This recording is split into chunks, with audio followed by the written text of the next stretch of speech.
The following is brought to you by the Social Suplex Podcast Network. Jeremy Donovan here with the young boy, Josh Smith. Before we get started with today's episode of Keeping It Strong Style, just wanted to talk about James Harris, who's best known as Kamala to wrestling fans, passed away a couple days ago. And just, I didn't want this to get kind of buried towards the end of the show, so I just wanted to just talk about Kamala real quick. He tested positive for COVID, possibly contracted when he was getting some dialysis testing for dialysis center from one of his numerous visits, and seemed to be fine at first, but then ended up having cardiac arrest and passing away that afternoon. Definitely a sad story there.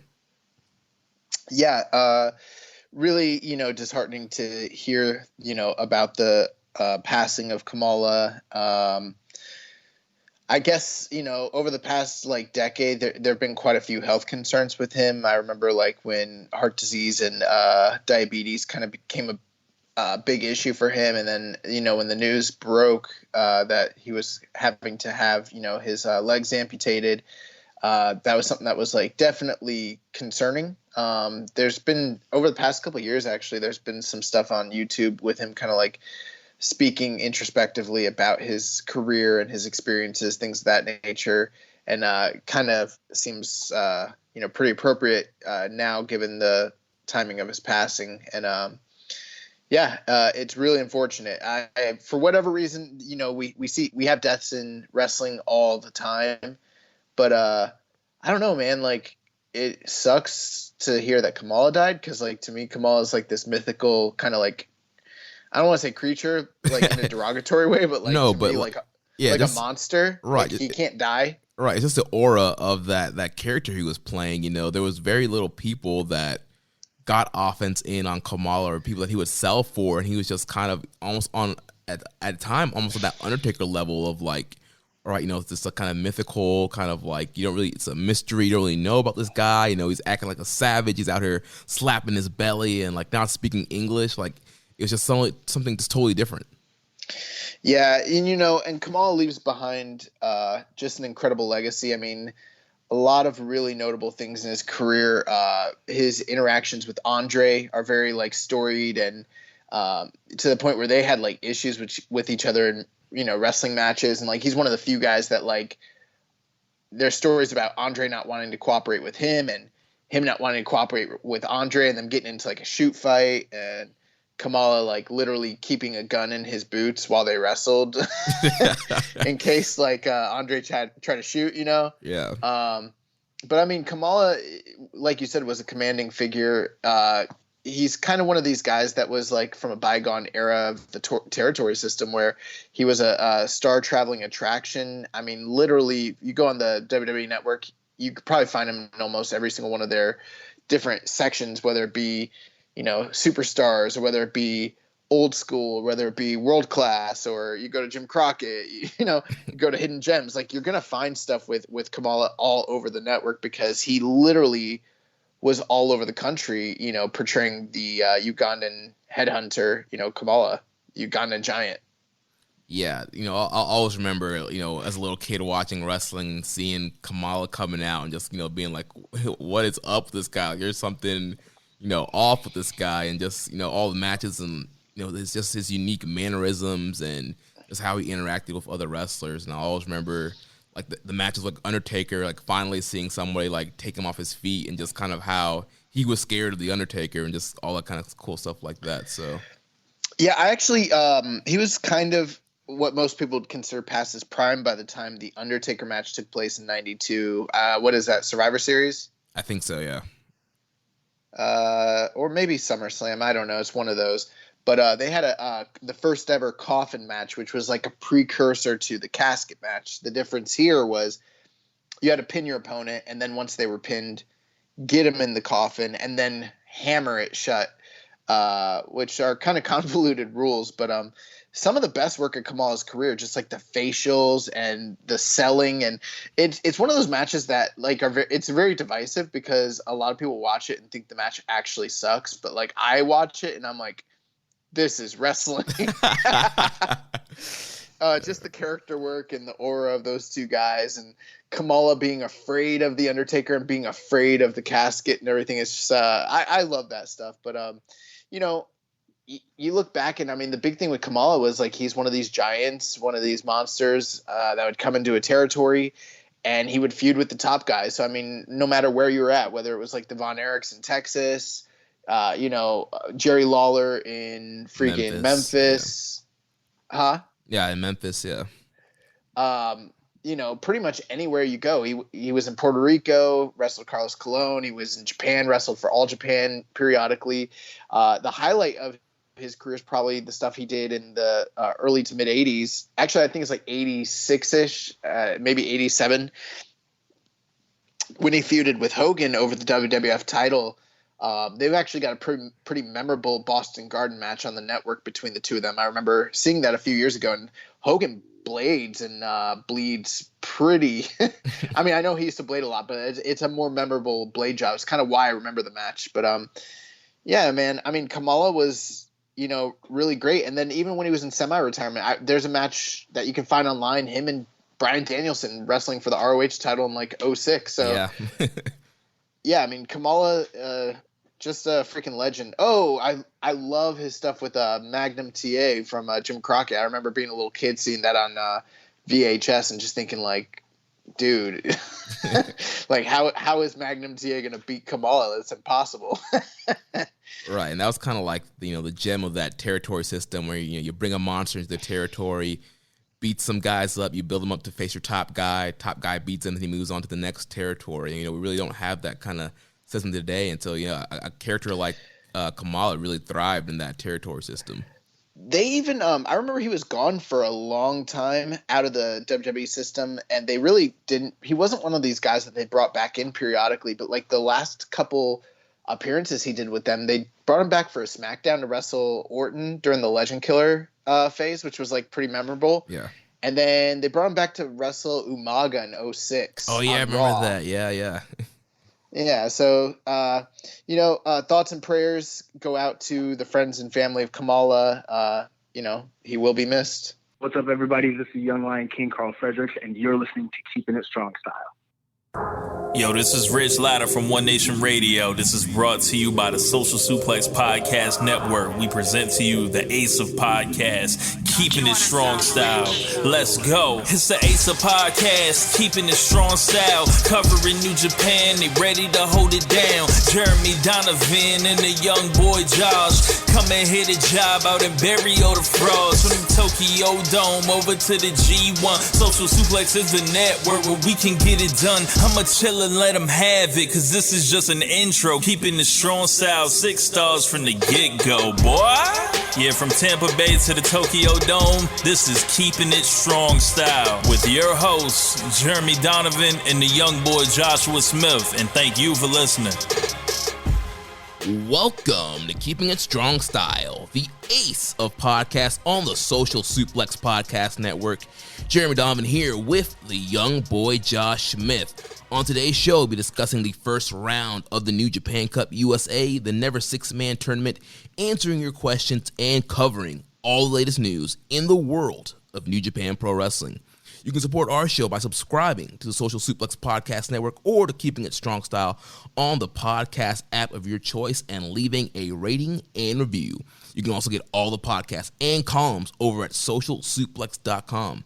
Check out our Wrestling Tees store, WrestlingTees.com/socialsuplex. That's where you can get your official Keeping It Strong Style t-shirt. If you enjoy this podcast, please consider making a one-time or monthly donation by visiting socialsuplex.com/donate and clicking on the donate button under the Keeping It Strong Style logo. This week's episode is brought to you by Manscaped, who is the best in men's below-the-belt grooming. Manscaped offers precision-engineered tools for your family jewels. They obsess over their technology developments to provide you the best tools for your grooming experience.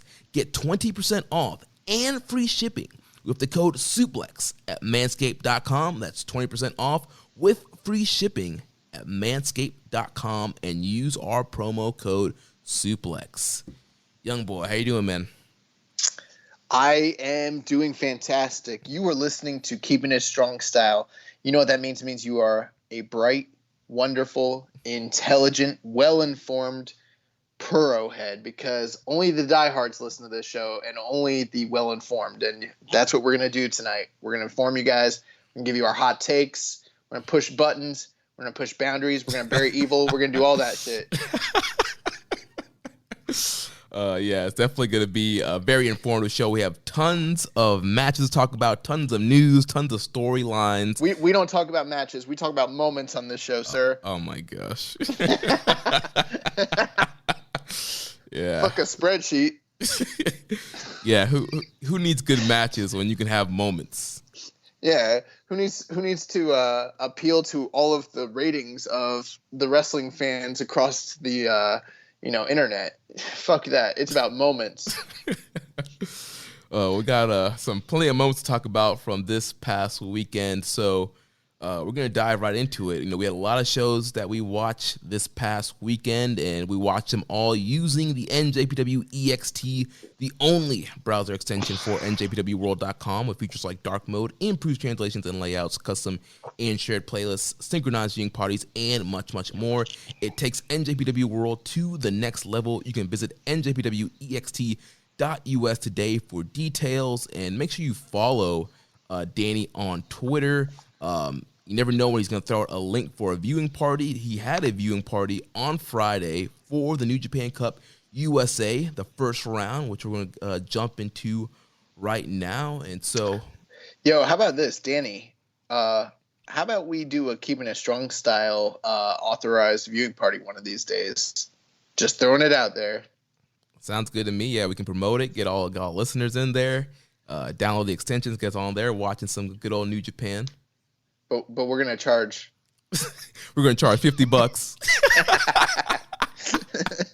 No, that it's not $50, Jeremy. It's $50 annual. That breaks down to what? Divide that by 12. It's like nothing. Wait, I mean, yeah, we'll charge $50 annual to have viewing parties with us. We'll have classes about social media etiquette hosted by me.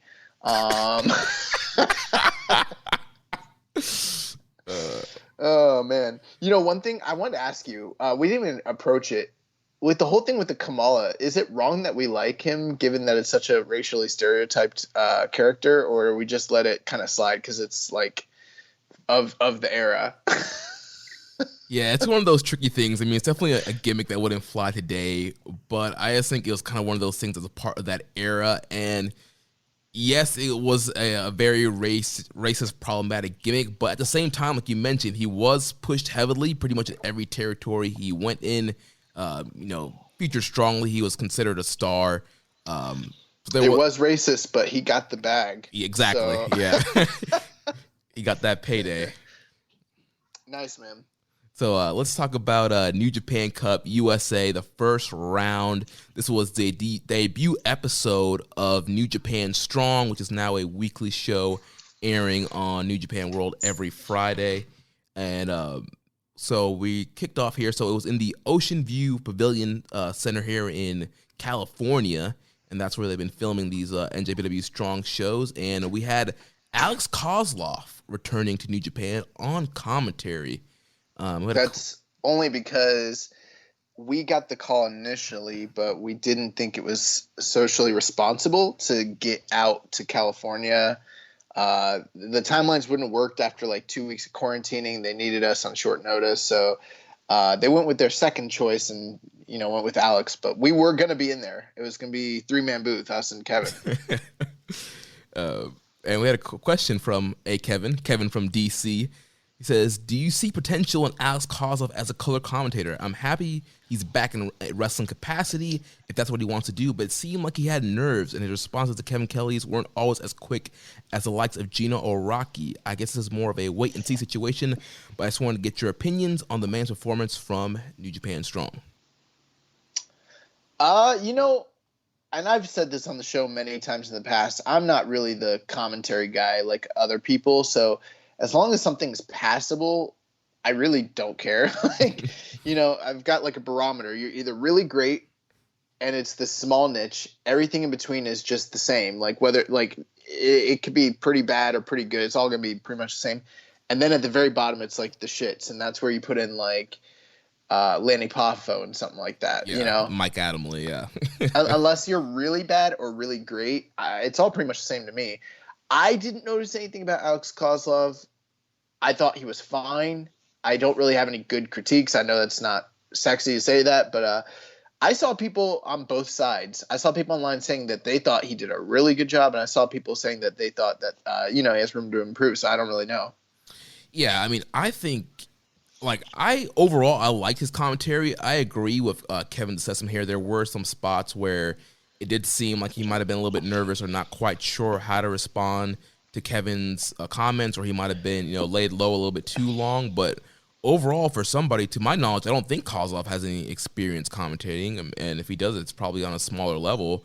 I think for, first time being kind of thrown in there, I thought he did a pretty good job. And, Kevin is such a great professional, and he's, teamed up with so many different people and has a responsibility of kind of, guiding people along a lot of times. And, we saw him with, with like guys like Mavs Gillis and Caprice Coleman, where they're guys you might not have been familiar with, or maybe they don't have that experience calling New Japan, and Kevin kind of guides them and leads them to a great show. And so I thought Kevin did a great job kind of guiding Kozlov here.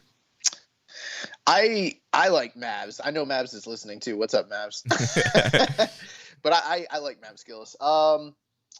Yeah, man, I don't know. I thought that the product overall came off really well. And so that's probably a testament to Alex Kozlov. I don't, like I said, I don't have a lot to say, but I thought it felt like a New Japan show. I mean, he wasn't any worse than, say, Trent or Dustin or Fale. So it's fine, Yeah, I thought it was good. I think he'll be a good addition, and he kind of brings that in-ring experience. He can kind of commentate on the moves and exactly what they're doing in there with a little bit more detail. So I think over time, I miss Josh Barnett. Yeah, Josh Barnett was really good. Yeah. So New Japan Strong. Before we break into the matches, overall, what did you just think about this show, the presentation, and how it kind of went down? Yeah, so it's the first night. New Japan Strong, 10 o'clock p.m. Eastern rolls around, and I'm on the website. I'm trying to get it to play, and I'm like, where, when is this thing going to pop up? Like 10:01 shows up, and I'm like, it's still not here, and I start freaking out. And then suddenly it showed up as a selection, so apologize for that. But I started playing it, and I kind of expected this to be similar in look and presentation to Lions Break Collision, Project USA or whatever. I don't even know what the name of that show is. You notice I messed up every time. I always call it like Lions Break Project Collision USA. Yeah, I think it was Lions Break Collision. Yeah, like I don't know what it is, so I would just say like 8 things, because they all sound kind of right. But I kind of expected it to be more of the same, and what I noticed right away was New Japan Strong came in with a strong showing. They had incredible graphics, incredible VTRs and videos and opening sequences. I mean, it looked like a major league professional wrestling company, more so than I would say even like Ring of Honor or MLW or even like Impact. And that's not just bias. That's honest. Like it had a really cool opening montage. And then the set was the same set that they used previously, except they beefed up the lights. They beefed up the, just the overall aura and look of it. It looked like an actual New Japan, set. And then the ring was the real dojo ring, 20 by 20. If you notice the one that they were using previously with the other canvas, that's got to be – it was definitely smaller. I don't think it was 16, but it was at least an 18-foot ring, which makes a big difference. So they're using the authentic New Japan ring. I think it's the same one that they did like the LA shows in the past, like, the ones with like Omega and like Cody and San Francisco and all that stuff. So it just felt and looked and sounded like I was watching real New Japan and not a produce show, which even if the action wasn't necessarily that, the presentation was so much so that I was like, man, I'm watching New Japan for real now, which I loved. Yeah, man, absolutely agree with you. Presentation was great. Graphics are great. Music, the VTRs are great. I even love the touch of having, Japanese ring announcing for when the guys came out. That definitely, kind of added to that feel like, all right, I'm watching a New Japan show, and it took the presentation of Lions Break Collision and, bumped it up a next level. Lions Break Collision was cool, but, it was mainly revolving around the Young Lions and some other guys outside New Japan. But now we're getting more of the main roster from New Japan. We're bumping it up, making it high quality product, and I think New Japan Strong is going to have a strong run and possibly being one of the best wrestling TV shows of the year. Yeah, I completely agree with that. Nothing more to add. I didn't notice that they were doing the Japanese ring announcing, but now that you mention it, I guess they did, and that's also a nice touch. So it just felt authentic, which is what you want when you slap that Lions Mark logo on there, and that name, that's what you want. You want something that's authentically New Japan Pro Wrestling, and that's what we got. Which, not to talk bad about the Collision show. The Collision show was great, but this is even better, which I like. Yeah. So let's talk about these matches. So we had 4 first-round matches in the New Japan Cup USA. Kick the show off with the returning Kenta defeating the Alpha Wolf Carl Fredericks 9 minutes and 59 seconds. So what do you think about this opening matchup here? It reminded me of and this, I don't mean this derogatorily, I'll explain myself. This reminded me of what happens when I turn on a Road 2 show and I get a match like the one we got earlier this week with like Nagata against Gabriel Kidd. You start the show off and you get Nagata versus Gabriel Kidd and you're like, oh shit, that's going to be good, Yeah. That's sort of what this was like, because there's been so many tournaments and so many announcements and so many cards. I'm kind of just like taking each show one by one, and so I'm not really focused on any particular matches or have anything circled like I normally would, because we got 5 shows in 4 days. Like, that's kind of crazy. Yeah. So that's not normal. So when I turned this on and then I realized, I already knew it, but once I realized, oh, we're getting Carl Fredericks against Kenta, like now, I was like, oh shit, that's going to be good. And so it reminded me of how I felt with Young Lions. The only thing is, like, Carl Fredericks is not a young lion anymore. He's far from it, but it still sort of has some of that same energy. So it's like the next level above that. So it's even better. And I was like, oh, this is going to be great. And it's like, last week we were kind of speculating who's going to win these matches. And I'm like, oh, well, we're about to find out right now, which was pretty cool. Yeah. And, overall, I really loved this match. It was very hard hitting. I mean, Kenta was just kicking and chopping the crap out of Carl Fredericks, and like you said, definitely had that kind of young lion versus veteran vibe. Carl Fredericks coming here very confident off of his run from Lions Break Collision and graduating and becoming the Alpha Wolf, and Kenta's been off this whole time, and coming in obviously with a lot of swagger that he has, and maybe kind of underestimated Carl in the beginning, but once he kind of realized that Carl wasn't coming to play, he turned it up, and we saw, the Kenta of old, where he's striking the crap out of this guy and just brutalizing him. That was not the Kenta of old. I'd never seen any version of Kenta that looked like this Kenta that we got. Well, not talking about the hair. I'm just talking about like the strikes and just how kind of aggressive he was with Fredericks. You want to talk about the wrestling match, which I do want to discuss, but I want to talk about the looks of these two guys. Last time we saw Carl Fredericks, man looked different. Like, he kind of had like a faux mullet, but it was sort of a mullet, like a mohawk into a mullet. It kind of looked weird. And, we were talking about his gear. I was like, his gear's cool, but there's some things just not coming all together. And then man got a haircut, trimmed it up, got faded right. And I was like, okay, this guy looks like $1 million. This is the Carl Fredericks that I remember. And then Kenta came out with his fucking COVID hair. Man looking like me, like he hasn't had a haircut in, many moons, with the craziest freaking, like, I'm not even a hair guy, but like he had these bleached tips. Like he looked like a boy band member from like circa 2002. Like, yeah, we had some questions about the hair. Reddit user Agent Wallaby says, what are your thoughts on this new bad boy Heido cross J-pop star looking ass Kenta with the hair? I want to hate it, but I also want to admire it. Jamie in our group chat, shout out to Jamie, he was saying like the one thing he needed to complete this look was like a puka shell necklace, and like he'd be like looking right. And then someone edited in a puka shell necklace, and I gotta say, he was actually accurate. It looked like it fit perfectly. This man's been on the beach or something. Looks like a beach bum. I don't know, man.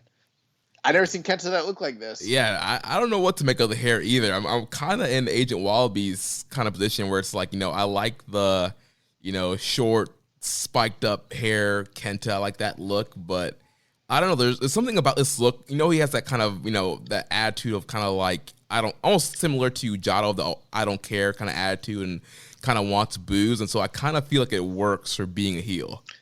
When you say he wants booze, do you mean like liquid spirits, or he wants people to jeer him? He wants people to jeer him. Boo this man.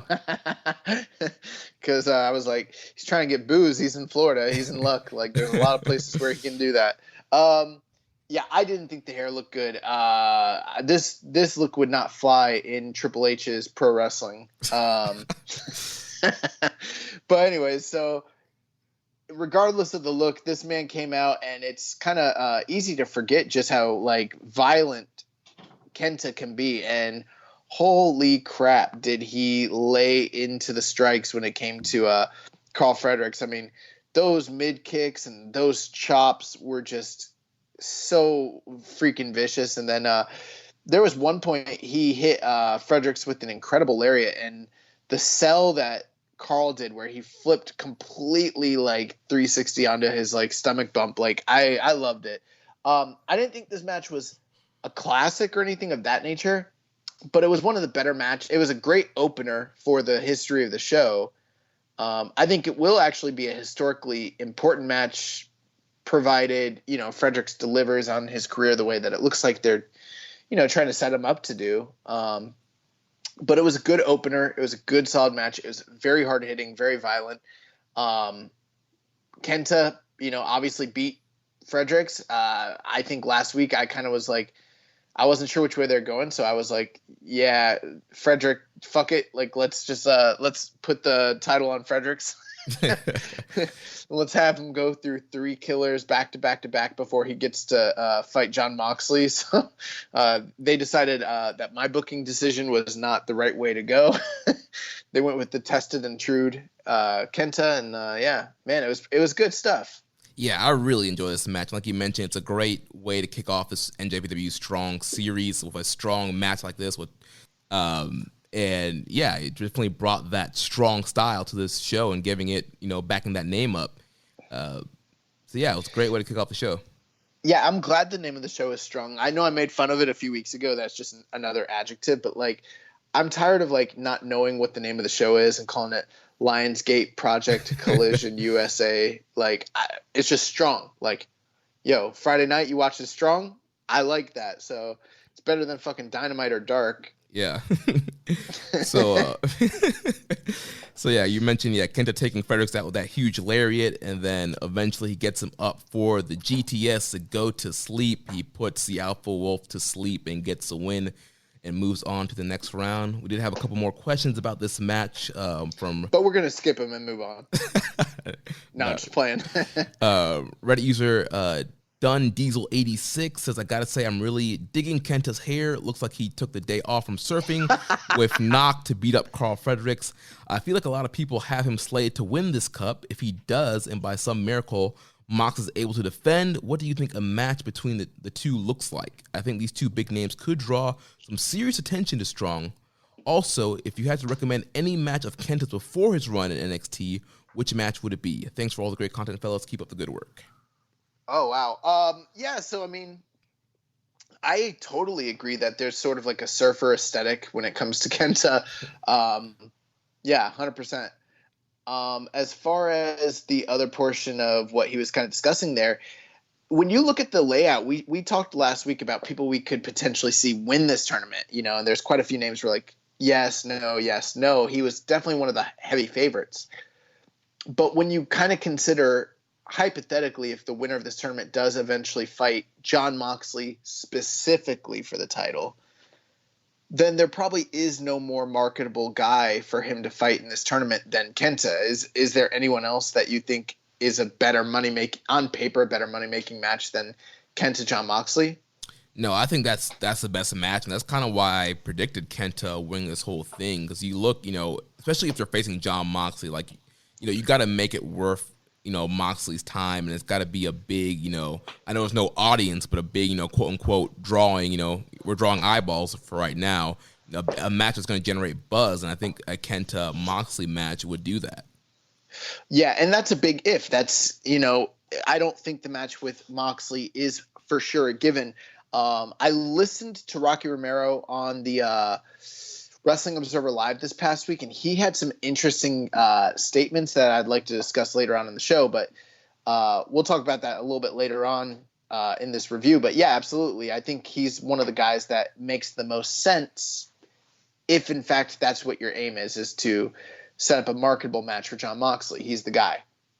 As far as a Kenta match that I could recommend, I mean, there's a lot. I think probably they've had so many matches with one another, but the very famous match with him and Marufuji, I think from 2006, is probably like the highest recommendation I could probably give. Yeah, for me, I thought about, all of his matches that he had with Daniel Bryan in Ring of Honor. There was one really great one. Death Before Dishonor. Yeah, that pay-per-view, him and Bryan Danielson, that was a banger. Let me just kind of look here and see.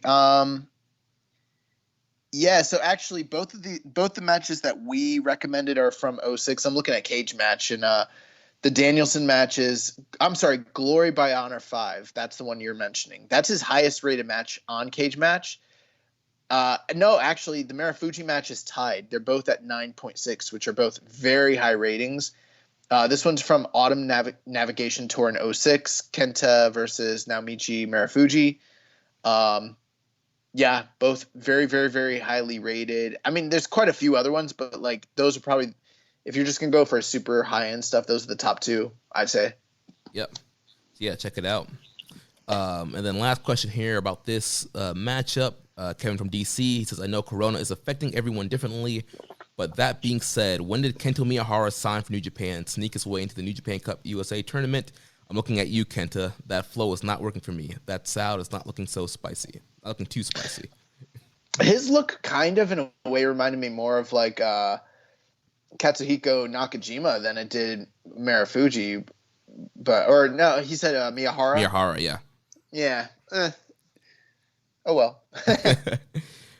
So moving on to the next matchup here, we have Jeff Cobb defeating Tangaloa 8 minutes and 45 seconds with Tour of the Islands.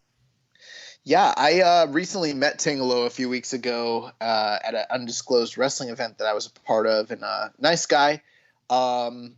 This match, I would say,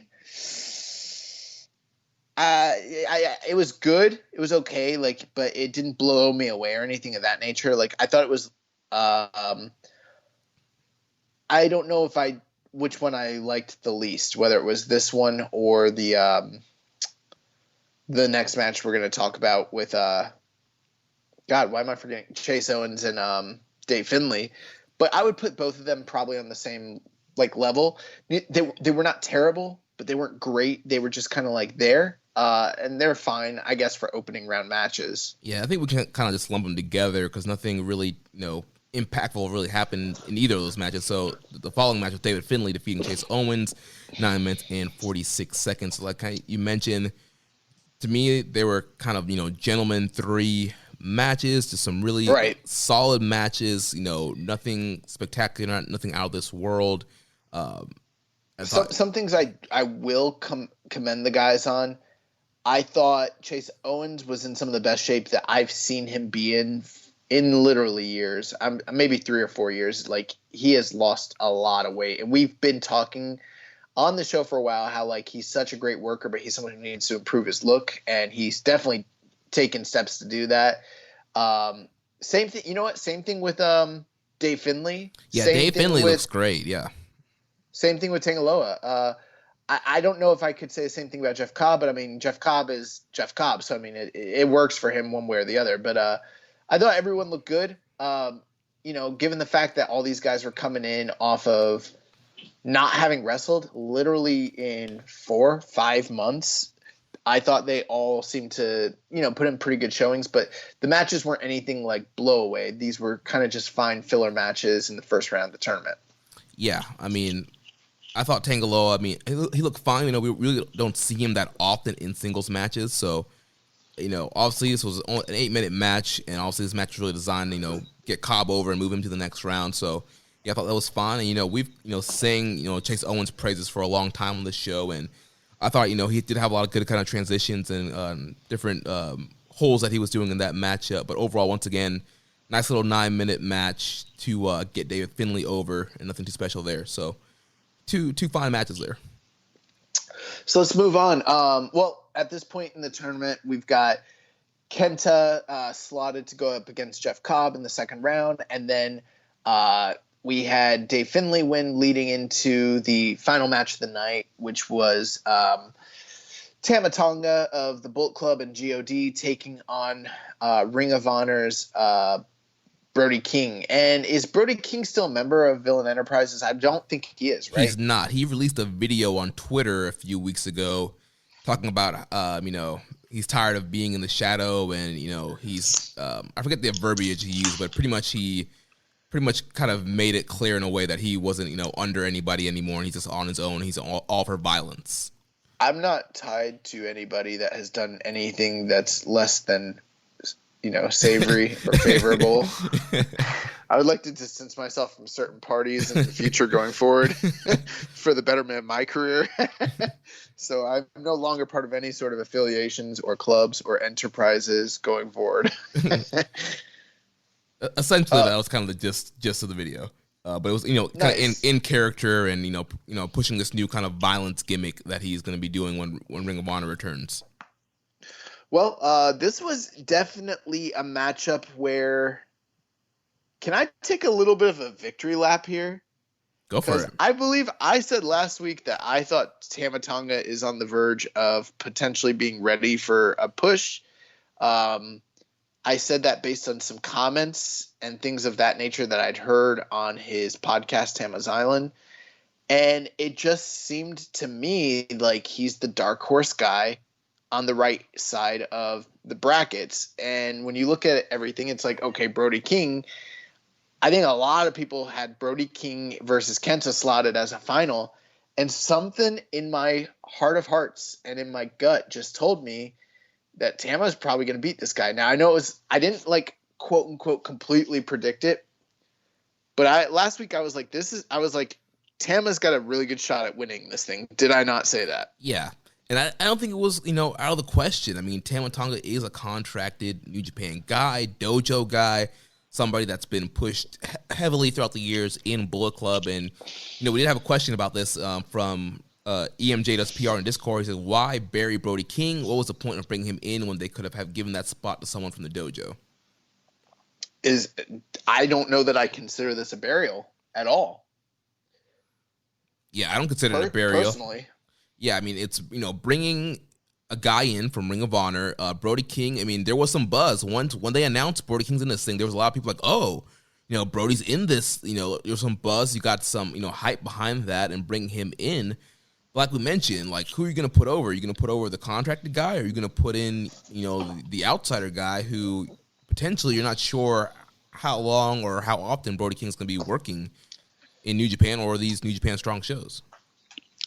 Yeah, so not every one of these matches in this tournament had a lot of teeth to it. I think the two most interesting ones were probably Kenta and Fredericks, and then this match with Brody King.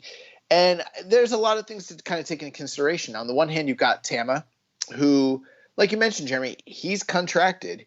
He's a dojo guy. He's been there for a long time. He's been in G1s in the past. So, I mean, there's a lot of reasons to think that potentially it could have hypothetically been a foregone conclusion that he was going to win. Then there's the other way of thinking about it. It's like, well, there's a reason he wasn't in the G1 last year. He's never really held a singles title in the company. He's pretty much known as a tag team specialist. And every time that they've sort of given him a big opportunity to showcase what he has to offer in a singles role, it sort of feels like it lands flat or comes up short to some degree. So I could understand why some people might be disappointed or even surprised. I just think from a logical standpoint, they shouldn't be too surprised when you really start taking everything into consideration, you know? Right.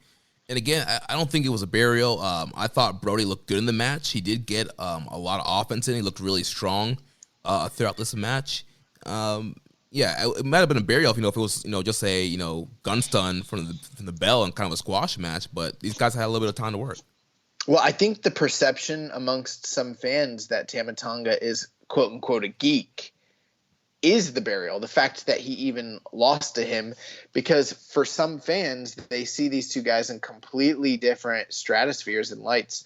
But in the kayfabe of New Japan, I don't know that really is the case. Right. Maybe and you know what? I don't even know if in Ring of Honor, because in Ring of Honor they tend to really treat the New Japan guys very well. New Japan's clearly the A side in that relationship. So, but in the greater scheme of wrestling fandom, on the independent scene and internationally, I would say to some degree Brody King might have more cachet as a singles name than Tama Tonga does. But that doesn't mean that this was a burial. One has to keep in mind that a lot of finishers are very protected in New Japan, and one of those protected finishers is the gun stun. Carl Anderson, when he hit you with it, you were pretty much going to lose, and he passed that on to Tama Tonga, and Tama Tonga has beaten plenty of top name guys with that move. I think he even beat one of the Young Bucks with it when they won the tag titles. So it's a tried, true, and proven finisher that he hit Brody King with it. He hit it clean. Once he hit it, I was like, he beat him. Yeah. And a lot of people might have been worried about the match quality here with Tama Tonga, but honestly, I think this is one of Tama's better singles matches that he's had in his run in New Japan. Oh, it was match of the night for me. Yeah, I really enjoyed this. I couldn't believe what I was seeing. It's not that we have gone to bat for Tama Tonga over the years in the history of this podcast where we've been like, this guy is so athletic, he's so gifted, he's so charismatic. There was a point where we were advocating that he should get a singles push and a title run of some sort, not a IWGP or anything, but maybe a Never shot or a US or something. And then every G1 he would make us look like idiots. So we stopped doing that for a long time. We stopped really kind of pushing for this guy. We're like, he's a good tag team wrestler. We changed our tone. And then this man came out and had a good ass wrestling match with no shenanigans, no bullshit, athletic as fuck. He's in great shape. I don't know that I'd like him not having a beard though, by the way. I think it looks fucking weird. But but other than that, he looked great. And I thought they told a really good story. And when it was all said and done, I went 3.5 on what, a 10-minute match. I thought it was great. Yeah, I was also 3.5. Yeah, I thought it was a really good match, really good back and forth. I thought, Tama looked really good. And I'm actually excited to see him, what the rest of his matches are going to look like in this tournament and just this kind of new singles run. You mentioned, he's made comments on Tama's Island and other, different publications that he does want to get into singles wrestling. He feels like he's kind of done everything there is to do as a tag team in New Japan. And so he is going to be focusing more on singles. And obviously with them not being able to go to Japan and being on New Japan Strong, it doesn't make a lot of sense for him to go singles and focus on that goal.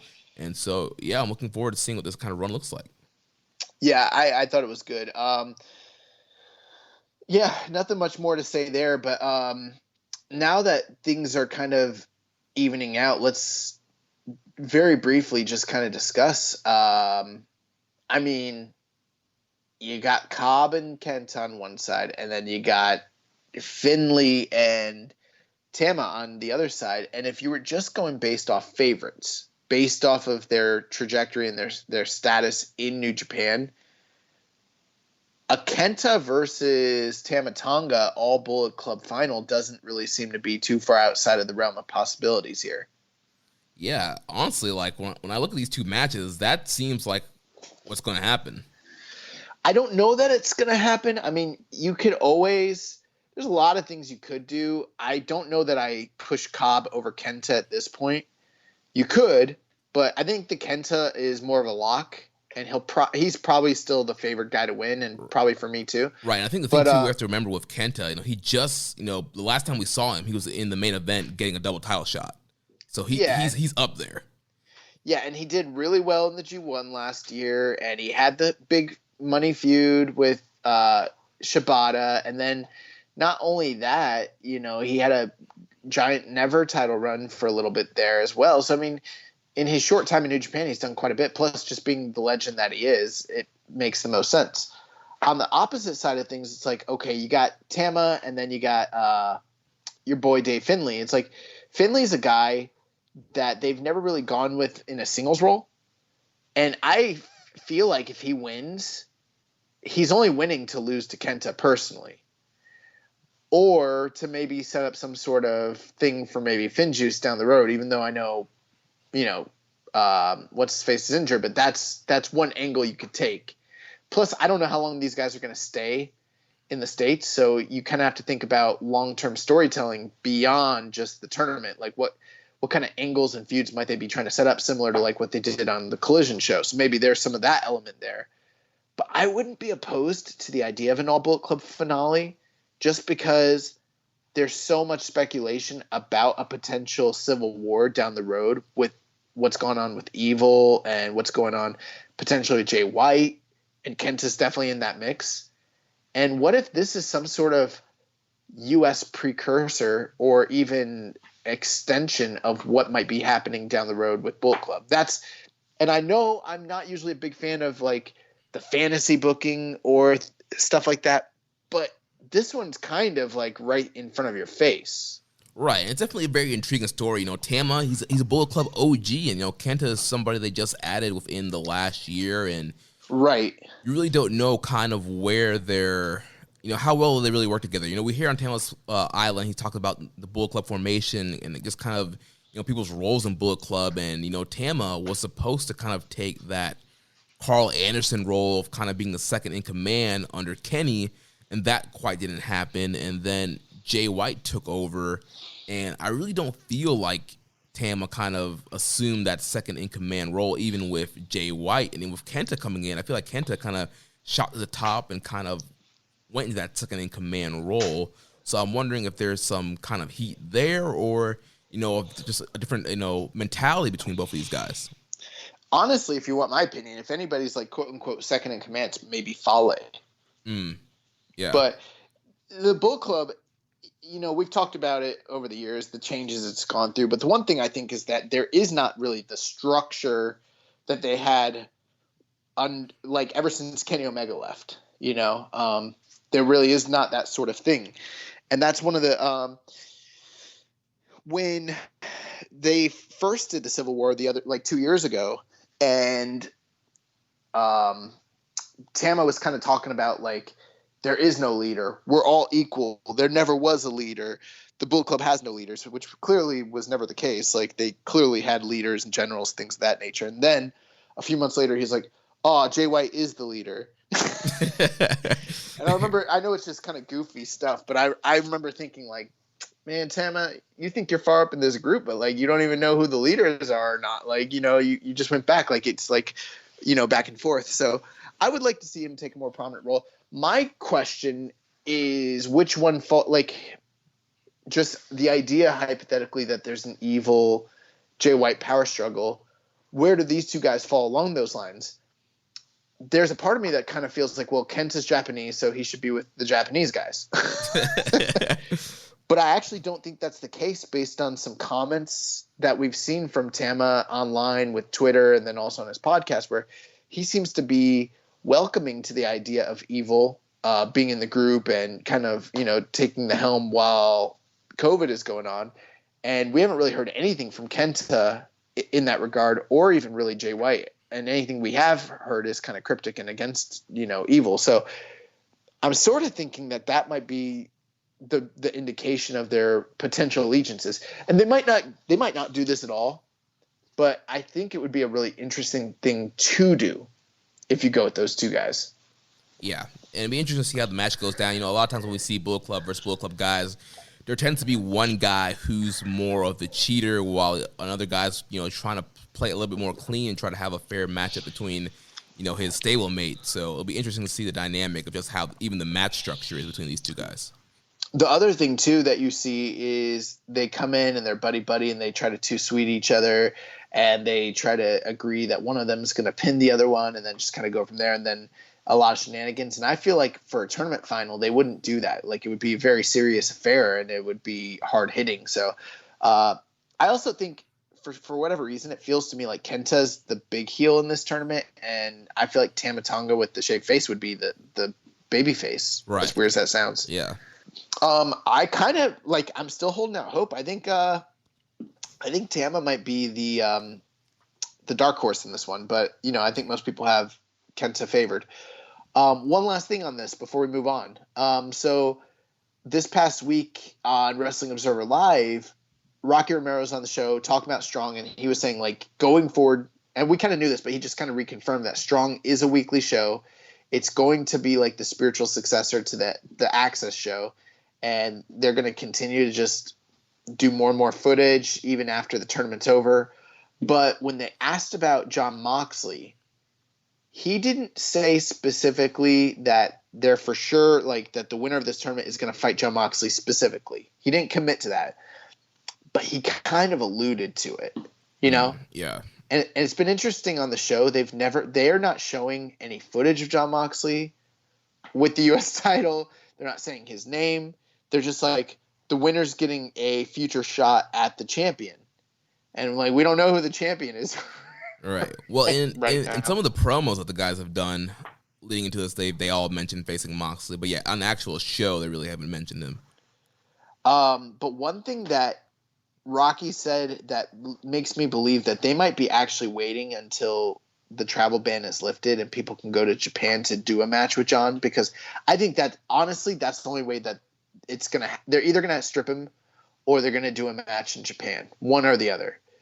He said that the winner of this thing will probably likely end up having to defend his title shot. That's not an official confirmation. You know, it's not like the show said this, but it's an offhanded comment that I heard Rocky make on Observer Live, where he's like, yeah, given the COVID situation, the winner will probably have to defend their shot. Similar to like a G1 thing. So I think that that's what they're waiting for. It's like they're kind of waiting on the status of the travel bans, and then if they can get John, you know, to Japan, and then they can get whoever's going to challenge him, most likely Kenta, then we kind of go from there. Right. Also, too, another thing they could be waiting for, what we mentioned last week, you know, All Out is coming up in a couple of weeks here. Maybe they're waiting. Maybe they know that Moxley's losing the AW title, and so they're going to wait until after that match so they could then have him drop the U.S. title. But I'm telling you right now, he's not wrestling in America for any other competitor. Yeah, it's just not happening. Like, the only way it's going to happen is if it's in Japan. Yeah, that we've seen that kind of in the past, and so I'm saying, like, if there was a small little chance that he was going to wrestle in the U.S., he'd have to get rid of that AEW title first. But yeah, the match will probably happen in Japan whenever the travel ban is lifted and people from the States can go to Japan. Yeah, I mean, if it was Northeast Wrestling and they didn't have any sort of like streaming, then that's one thing. But because it's New Japan and it is streamed and it is one of their competitors in the marketplace, there's no way that they're doing that. So before we move on, we have some questions here about this matchup and just New Japan Strong. So question from Agent Wallaby says, if Tama Tonga goes full stop with the heel BS and actually tries to be a competent wrestler, do you guys think he has the ability to work at the level top guy? Will No Beard Tama be a new mythical wrestler? I like that No Beard Tama. Yeah, he looked really good. It looked like he was delivering on the sorts of things that we've always sort of believed he was capable of delivering, you know? I wouldn't say that we know that he can wrestle to the level of, you know, the top level of New Japan, because New Japan has such a high level. But, I mean, I don't know, man. I was more entertained in this 10-minute match with Tama than I have been in by any Evil match in, like, this whole calendar year that I can really remember. So I don't know if the bar is as low as it is right now. Maybe he could be champion. Who knows? I don't know.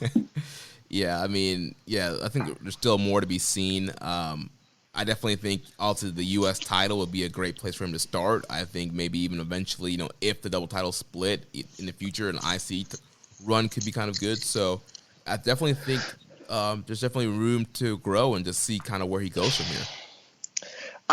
One thing I wanted to say, I don't think they should have made this the New Japan Cup of America. Like, they should have just called it something else. Yeah, I don't know.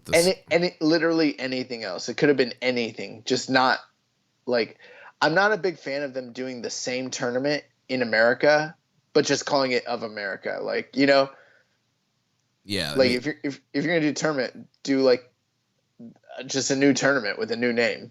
Right. Yeah. Like, I don't know, like a Strong 8 tournament. Something, it could have been very simple, like nothing out of this world. Bro, Strong 8 is already an infinitely better name than New Japan Cup of America. I like that. That's a good name. Yeah, that works. So, yeah. They could have called it, they got the King of Pro Wrestling over there. They could have done the King of Strong Style over here. Anything. Yeah. I don't know. Yeah, the KOSS tournament. Yeah, the KOS. The annual KOS Invitational. Next question here from Saifad Yas says, have just started listening to your podcast, enjoying it already. With a bloated Bullet Club, do you see any of the current members turning face once everyone's back in Japan? I think that's a possibility. But let's think about it. We have two heel factions in New Japan right now. We've got Bullet Club and Suzuki-gun, and those are like pure heel factions. Everything else is either tweener or face. So I don't know that they necessarily need more faces. If my guess from a historical perspective, I would say we'd probably end up with some heel-leaning tweeners or face. We're going to get tweeners out of this, whoever splits off. We're not getting full baby face because we already have that with Hantai, and then Chaos is already like face-leaning as well. So I think we get something kind of in between. Yeah, I mean, depending on how a split happens, I mean, maybe you get a couple guys that end up going full face and a couple guys that end up going tweeners. It just depends on how they split it. Like, we're kind of assuming it's going to be a dead-on split in two down the middle, but who knows? Right. There are different factions within Bullet Club. I mean, all the Tongans are very strong together. I mean, they could all split off completely and do their own thing while Jay White does his own thing and Evil does his own thing. So there could be multiple ways this club could be split up. Yeah, that we don't know. You bring up a great point. I mean, I was kind of thinking like we end up with two factions, but realistically, maybe only one of those factions survives, and then who knows what the fates of the wrestlers, coming out of this quote unquote potential civil war even end up doing. So yes, I think we will have some people that end up as face, to answer your question. Who, I don't know, but yes, somebody, somewhere, sometime, somehow, some way. Next question for Rambo and Slam Pig. The shows coming from the LA dojo over the last couple of months have scratched a New Japan studio wrestling itch I wasn't aware I had. What has been your favorite match of the run so far? I totally agree with you, Rambo and Slam Pig. I would love for them to adopt more of some of the studio wrestling cliches and tropes. I think some of that type of wrestling is sorely missed. I love the power product. So I would love for New Japan to kind of adopt a little bit of that in their presentation, because keep in mind, a lot of that is very sports-centric-esque, which is what New Japan is all about. As far as like the best match, I still think the best match of this entire run between both shows is the tag team match with Russ Taylor, TJP. Who was in that match? It was Rocky Romero, yeah. And it was Rocky and Russ Taylor against TJP and Clark Connors. That's the best match of any of the shows for me. Yeah, that's a really good tag match. For me, I don't know. I really loved the Kenta and Carl Fredericks match. You're high on that match. Yeah, I'm really high on it. I loved how hard hitting it was. I liked it better than Tama and Brody King. But But yeah, that match is just so hard hitting and just so violent, just a great way to set the tone for the whole show. And so yeah, so far I'm really liking that match. But yeah, that tag match you mentioned was a close second. Also, Rocky and Tom Lawler was another pretty good match from the Lions Break series. Yeah, I was gonna say I like the Rocky Tom Lawler match and then that tag match. Both of those matches I liked better than everything on this first night of Strong. The first night of Strong was good. Sort of, in a way, kind of reminded me of like the Cruiserweight Classic first round, how they had limited time, so it was like, they just kind of had their matches and it was good, but it wasn't great. And then once you got in the meat potato of like the second round, things really heated up. And I think once we get to the semifinals and the final, we're really going to see what they have to offer. Plus, every week of Collision, the matches got better. And if Strong goes by that same trajectory, I anticipate we're going to get a lot better matches down the road. Plus, look at some of the names that we're getting. We're definitely getting a higher caliber of talent and experience when it comes to the new show. And who knows, when we have other people that might show up down the road, whether it be indie names, Ring of Honor guys, MLW guys, New Japan guys, like I'm excited for the prospects of what the show might end up being down the road. Yeah, especially looking at the card coming up this Friday, which we'll get to in a second after we finish these last couple questions here. So next from Hawaiian Punch BV, with the emergence of the LA Dojo, do you think the days of 6 or more young lions out of the New Japan Dojo are over? Do you think New Japan should think about adding more domestic young lions to bolster their future domestic-only roster in the hopefully rare case that Coronavirus 2.0 returns?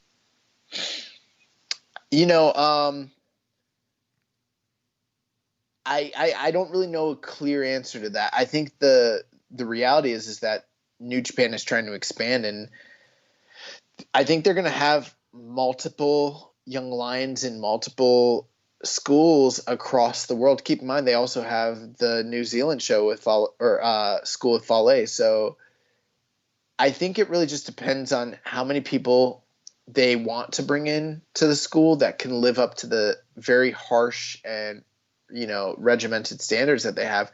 For Shibata, he originally was like, I'm just going to have 4. And then now for some reason there's only been 3 until they brought in, freaking Narita. Gabriel Kidd.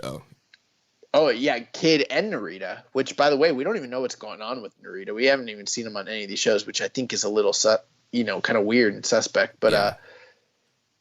On the flip side, right now, we just happen to have 2 guys over in Japan. Yeah, CG, Yamura.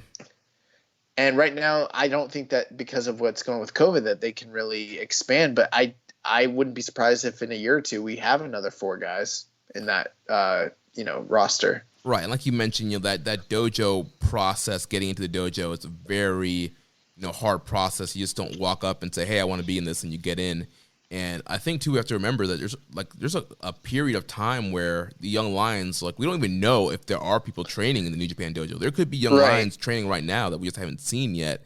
And then eventually, who knows, maybe in 6 months we start seeing, guys pop up on shows. So there is a time period where they are strictly in the dojo and training, and we don't see them at all on the screen, even as ringside attendants. Right. So yeah, I think eventually, too, like you mentioned with COVID, also it could be maybe they've closed off letting people into the dojo for right now and taking new classes. Not 100% sure, but I think eventually, once things are back to normal, I think, like you mentioned, all 3 dojos will have normal, 4 to 5 class sizes of guys that are competing all across the country. Yeah, and I mean, who knows? We saw Narita kind of go on an excursion, and he's in the LA dojo. We might see things like that in the future. I think that's the idea of what Fale is doing, is creating an entry point for guys to potentially go to the Noge dojo. So we might see some cross-contamination between these different schools and ideologies, things of that nature down the road. I mean, anything can happen. It's a new day now. Yeah. Yes, it is. As far as the second part of the question about adding more young lions to the LA dojo, I don't think there should be a huge rush on that. I think it should be the same process. You find the guys who you really think have what it takes and can excel in that dojo. As far as domestic shows, I mean, there's tons of indie talent. There's their partnership with Ring of Honor. We're starting to see them work with MLW. So there's different talent sources that they can use to continue to bolster up the strong roster without trying to, find a bunch of guys to throw in the LA dojo. I hear the Warhorse is available. No. Warhorse rules ass. No. You know who I would like to see that's out there? Maybe Daniel Makabe. Yes, we were watching some Daniel Makabe a few weeks ago. Yeah, Makabe would be great. Some people don't want to hear that, but I'd like to see Daniel Makabe come out there. Why? Do people not like Daniel Makabe? Yeah, a lot of people don't like Daniel Makabe. Oh, I didn't know that. But I like Daniel Makabe, so fuck him. I mean, I like the match a couple matches that we watched a few weekends ago. Yeah. But moving on to the next question, Reddit user Viking Pain says, I was listening to Wrestling Observer Radio on YouTube, and Brian had an interview with Rocky, and Rocky said the NJPW Strong is going to be a weekly thing now. Now, if that said, do you guys think we may be getting a G130 USA edition like they're doing with the New Japan Cup? Maybe the winner gets a chance to face the G130 winner for the briefcase at a show like King of Pro Wrestling. Yeah, I kind of thought of that. I don't think it's outside of the realm of possibilities, but I kind of hope they don't do that. It's like we're getting a tournament now. We've gotten so many tournaments in such a short amount of time, and it's like we in the past praised the brilliance of doing a tournament in this kind of era. It's like, all right, there's stakes. You don't need a lot of personal, vendettas or reasons for it. Like it's sports centric, but enough is enough, man. I mean, King of Pro Wrestling tournament, the 6-man tournament, New Japan Cup tournament, New Japan Cup of USA tournament, the G1 is coming up. I mean, this is getting like overblown. And I feel like I forgot a tournament in the midst of all this. Like, also, I don't like the idea that they're doing a whole G1 over there, but then they would hypothetically do one over here so that they could unify to have, that doesn't make sense. Yeah. I would rather them just kind of New Japan Strong should just focus on establishing themselves and their show, and maybe not worry so much about what happens with the G1 in Japan necessarily. Yeah, I agree with you. And kind of like you were saying earlier, I don't like the whole, New Japan Cup of USA, and I wouldn't like, a G130, a G1 Climax of USA. I think it kind of messes up with kind of the tournament history when you're looking back and trying to, look at tournament history and stuff like that.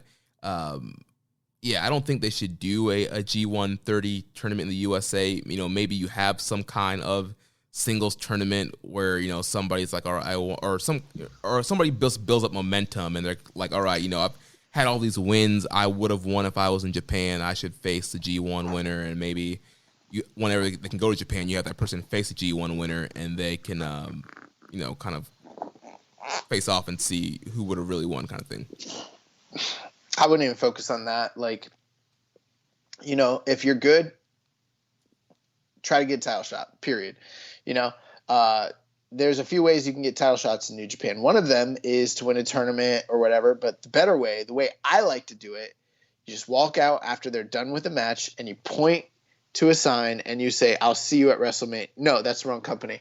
No, you walk up to them after a match and you point at the belt and say, I want that. And then you go like this. You take your hands and you move them back and forth, kind of motioning that you want the strap around your waist. And then, a few weeks later, they'll hold a press conference and you'll get that title shot. Believe it or not, as crazy as it sounds, you will, in fact, bypass the entire line and you will get the next shot. Doesn't matter who you are. I am surprised that more people don't try this. Yujiro could have already had a title shot by now. Yeah, I mean, it works, I would say 99% of the time. There is that one that 1% where you're like Hiromu and everybody beats you to the punch and, knocks you out of the way trying to get to the challenge. So you got to be quick. You got to be prepared. Other people might run out on you. But, yeah, just, stroll on out and call a champion out. Yeah, you get a title shot. It's crazy. Last question here from @SuperMastodon on Twitter. How well do you think these NJ USA shows would have drawn had there been no COVID? I mean, did they have shows that were like announced and ready to go before COVID? I don't think they did, right? No. The New Beginning in USA tour was the only thing that was like the only plans for the first quarter that I knew about. I guess my thinking is just I don't even know if this was in the plans necessarily. Maybe it was, maybe it's not. We don't really know. So it's hard to say. As far as being studio shows, do I think the shows would have sold? Yeah. Yeah, I do. I mean, they sell out that studio for Championship Wrestling of Hollywood. So I'm sure, just like the power shows sell out, I'm sure that the strong shows will sell out. Now, if they were trying to tour with it in 1,000 to 1,500 seat arenas, I don't know about that. That's totally different beast. But to do a TV taping, Full Sail style, yeah, sure. Yeah, I think you would have an easy time, especially if it's only going to be in one location. You build up that fan base and you build up that regulars that are going to come every few weeks for the TV tapings. Agreed. So moving on to what's coming up next, coming Friday on NJPW Strong. So they released the full lineup for this Friday. So opening match, we have Clark Connors teaming up with a debuting Jordan Clearwater, and they'll be taking on Logan Regal of the Regal Twins and Barrett Brown. So we've seen Regal before, him and his brother, the Regal Twins. They've competed on these NJPW USA shows before, and we've seen Barrett Brown compete on these shows before as well. I've never seen him. You mean you didn't watch the several Lions Break projects that they did in California? Nah, fuck that. I didn't watch that. that stuff wasn't even in that's not even part of the actual canon. Yeah, it wasn't. But yeah, that's where those guys kind of made their debuts. Second matchup. They should have got Warhorse. No.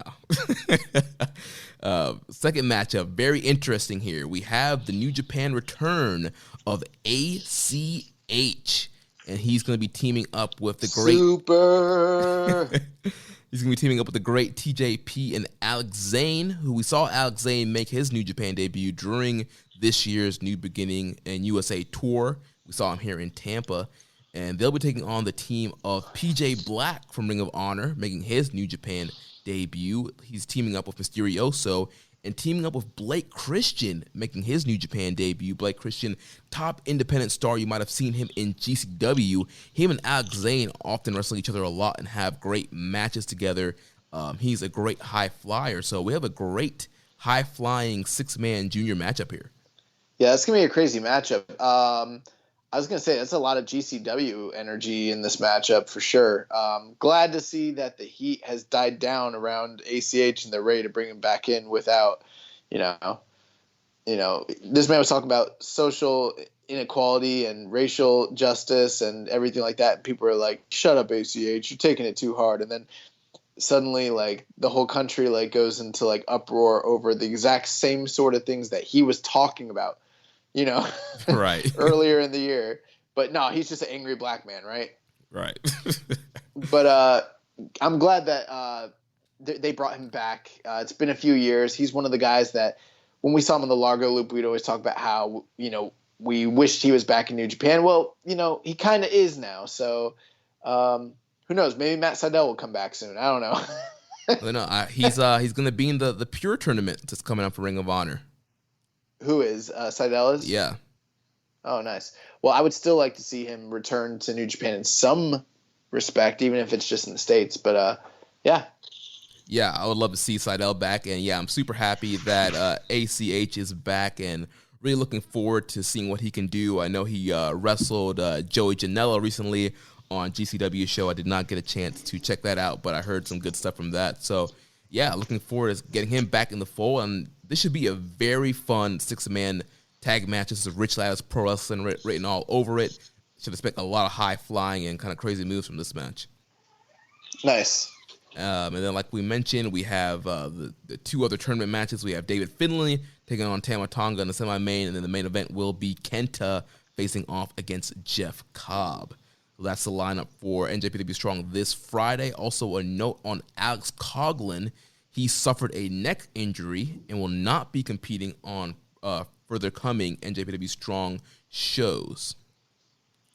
That doesn't sound good at all. Yeah, neck injuries are never good. So, yeah, hopefully a speedy recovery for Alex Coughlin. Hopefully it's not like a break or, a disc slip or fracture or anything like that, and hopefully he'll be back at some point in the near future. And young boy, we talked a lot about Kenta's hair, and we talked about Tama Tonga shaving the beard. Do you think either of these two gentlemen?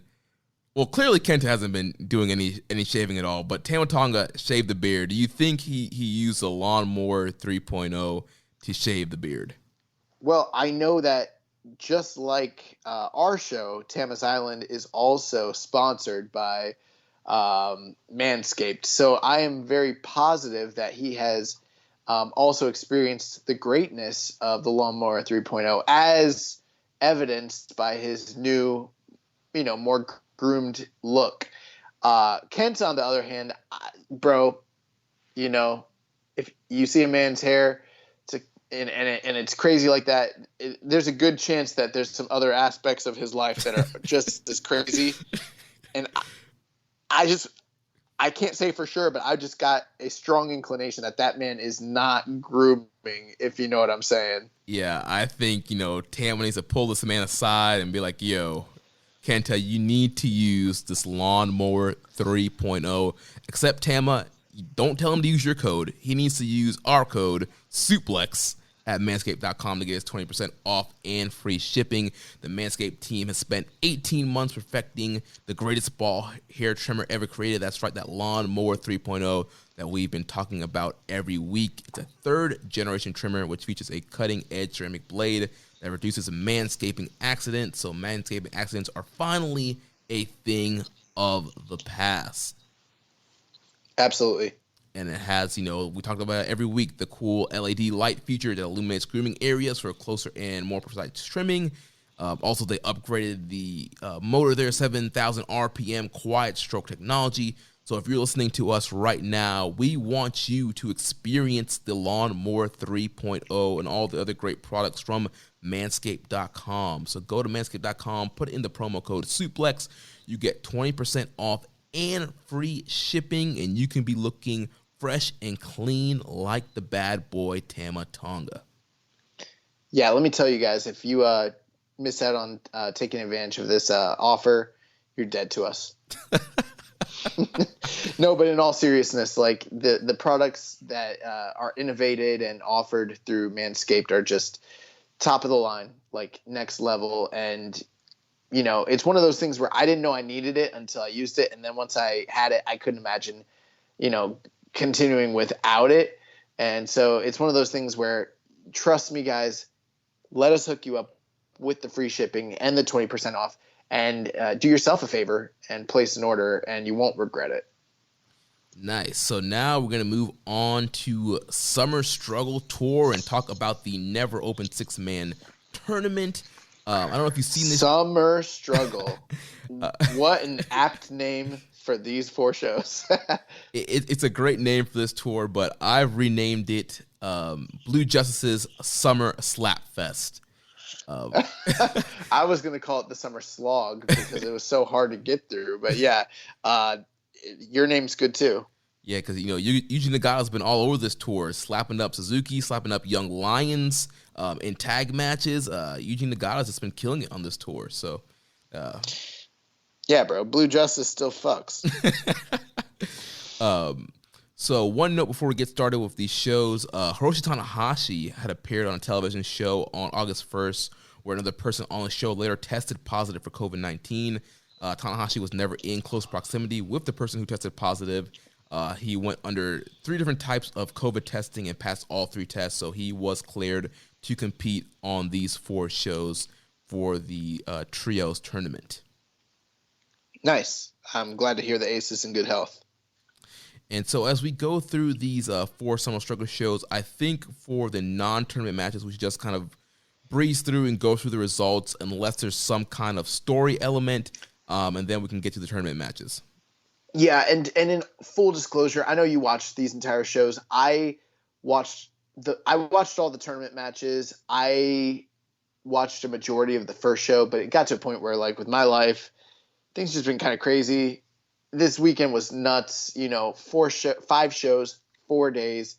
I started thinking about, I was like, this isn't exactly the G1.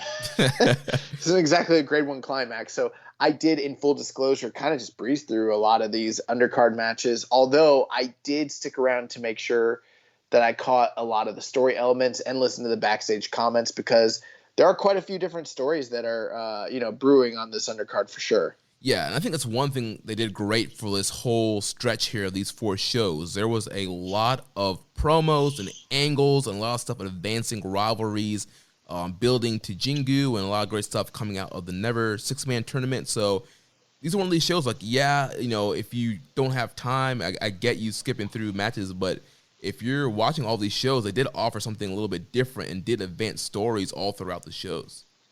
Different. So starting off with the first show here, Summer Struggle, August 6th. So we had Yuji Nagata defeating Gabriel Kidd, 18 minutes and 12 seconds. Second matchup, we had Hiroshi Tenzan and Master Wato defeating Ryusuke Taguchi and Yota Tsuji in 9 minutes and 54 seconds. We did have a question here from Highest Fly Flow. He says, what do you guys think is the Wato gimmick? In my opinion, he is a master, not sure of what, on the way to becoming a grandmaster, and maybe Tenzan is already a grandmaster and helping Wato become that. That's like probably the best explanation that I have heard, because that makes sense. So, because he's on his way to being the grandmaster, Right. He is just a master at this point. But to me, like, calling him a master would be like, I used to work at I had this one job one time where they called all of us managers. Like, we were all project managers, but we were just regular employees. You know what I mean? Right. And so like, I feel like them calling him master is the same thing as when they called us managers. Like, what they mean by master is like novice, like not a man, because we weren't managers of shit, and he's not a master of shit either. So it's kind of the same thing. But I will say, though, Tenzan, man, does it get any more supported than him? This man's out here. He's supporting Wato. He's supporting Kojima. He wants both of them to do their best. Tenzan's a man you want to have in your squad. He's going to always have your back. Yeah, bro. I need someone in my life to gas me up the way that Tenzan does for his boys. Like, you definitely don't do it. No one else in my life does it. I need someone who hypes me the way Tenzan hypes Wato. I'll try better. So moving on, we had Chaos team of Goto, Ishii, and Yoshihashi defeating the team of Great Bash Heel, Makabe and Hanma, and Satoshi Kojima. So also this was a non-tournament match, so just to kind of help build up some momentum here for the Chaos team. Then we move on. We had the Suzuki-gun team of Taichi, Yoshinobu Kanemaru, and Zack Sabre Jr. defeating the Golden Aces, Hiroshi Tanahashi, Kota Ibushi, and Yuya Uemura. This was also, again, a non-tournament matchup, but the key thing with this matchup here, there was a angle after the match. So once again, Golden Aces here on the losing end of things, and we've kind of seen this kind of disappointment in from Ibushi to Tanahashi, and kind of Tanahashi kind of struggling to win matches. And so after the match, Sabre and Taichi, they kick out a fallen Tanahashi after the bell. Ibushi was on the outside and kind of, lost in thought. He finally comes back in the ring for a very late save, but he gets kicked down.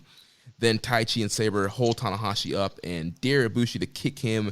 And Ibushi, he acts like he's thinking about actually going through and doing this and kicking Tanahashi.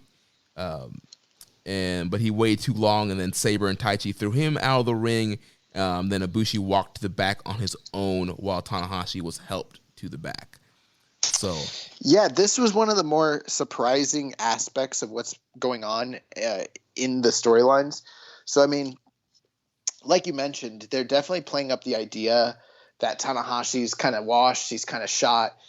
In the backstage comments, it's widely like kind of known that Ibushi sort of sees Tanahashi as being like a god to him, is what he calls it. Or, here in the States, we might say he's like a legend or like a mentor, someone that he idolizes. and he called him like one of his idols, basically.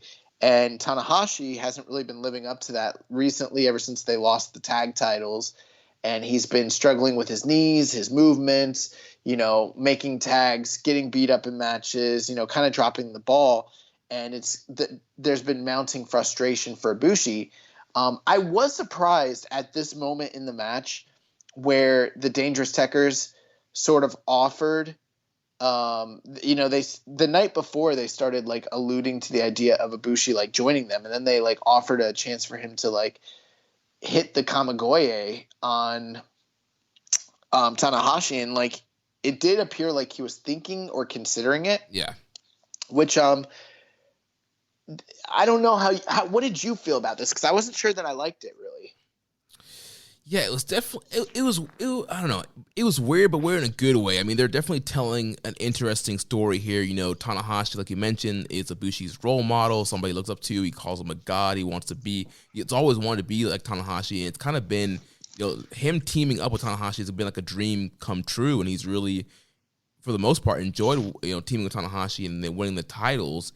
And I think once they lost the titles and then they've keep losing all these multi-mans, it's kind of soured on that dream, and I think he might have been souring on Tanahashi. And I think Sabre and Taichi were trying to play on that and just kind of manipulate Ibushi to betray Tanahashi. I mean, but here's the thing, okay? So, I sort of get that, and I think like it is intriguing, for the fans who are watching. They're like, oh, is this a tease? Is Ibushi gonna go to the dark side? We've had questions the past few weeks. Are we seeing Ibushi ready for a heel turn? So you kind of need him to hesitate and kind of think it over and all that. But at the same time, like, I got to think about it from a realistic aspect. Let's say it's you and me, right? Mm-hmm. And we're battling another podcast, and then they freaking lay me out and got me kneeled up and are offering you to like throw a right hand into my face or some shit. And then you think about it.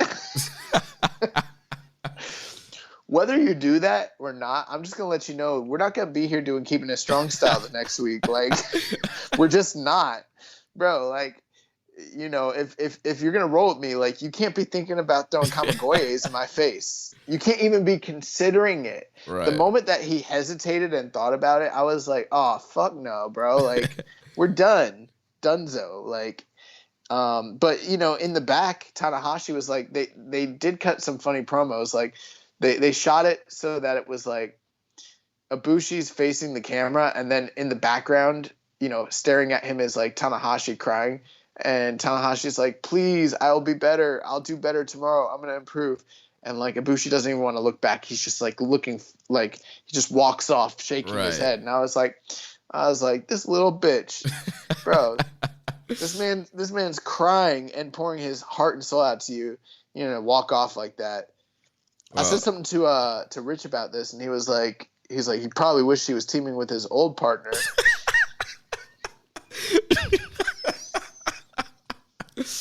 Oh my gosh. He's like, he didn't have problems like this when he was with Kenny.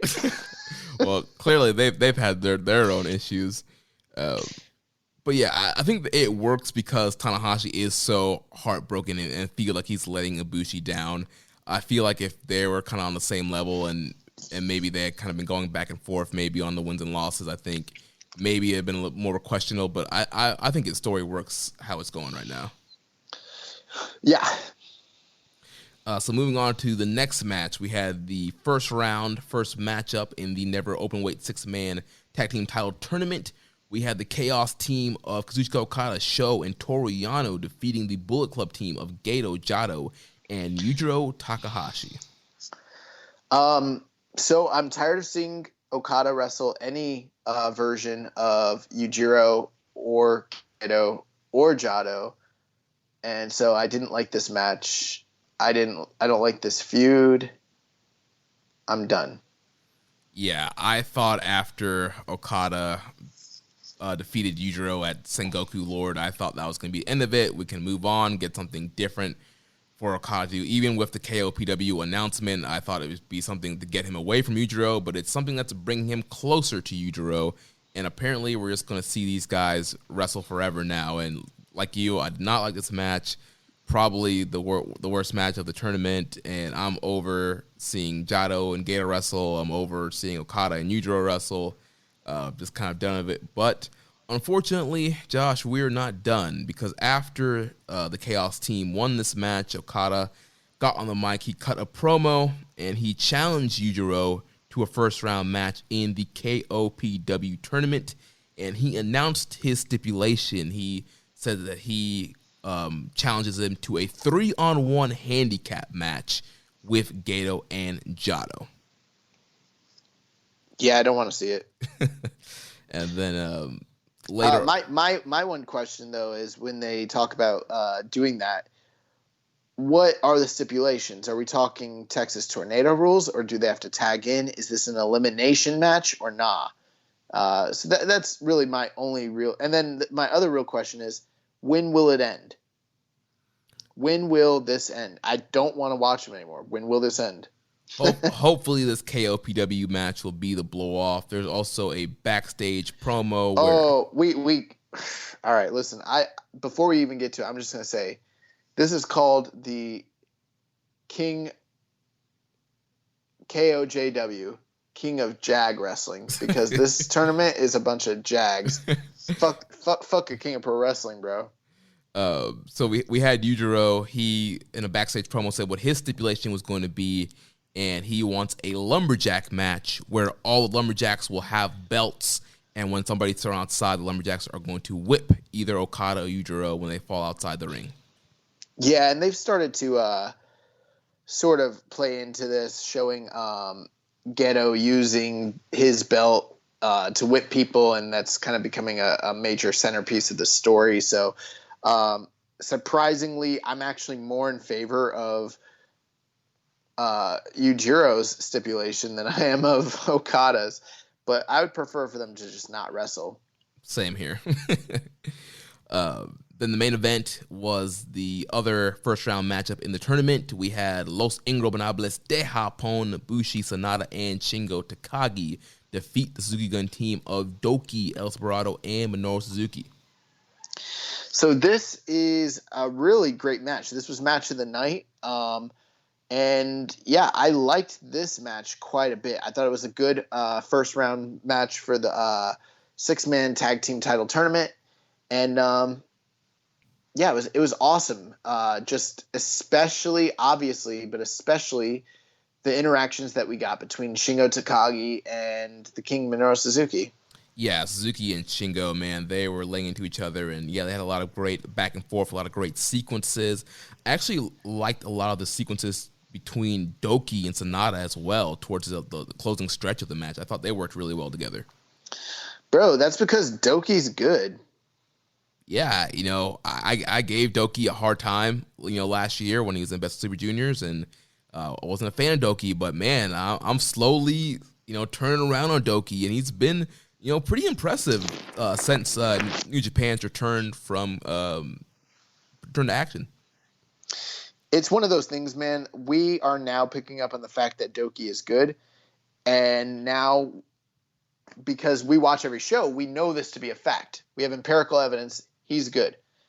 Now, when we talk to people who have only seen him in like Super Juniors or on major show undercards where he takes the losses, we're going to be ridiculed for like the next 2 years every time we try to say he's actually good.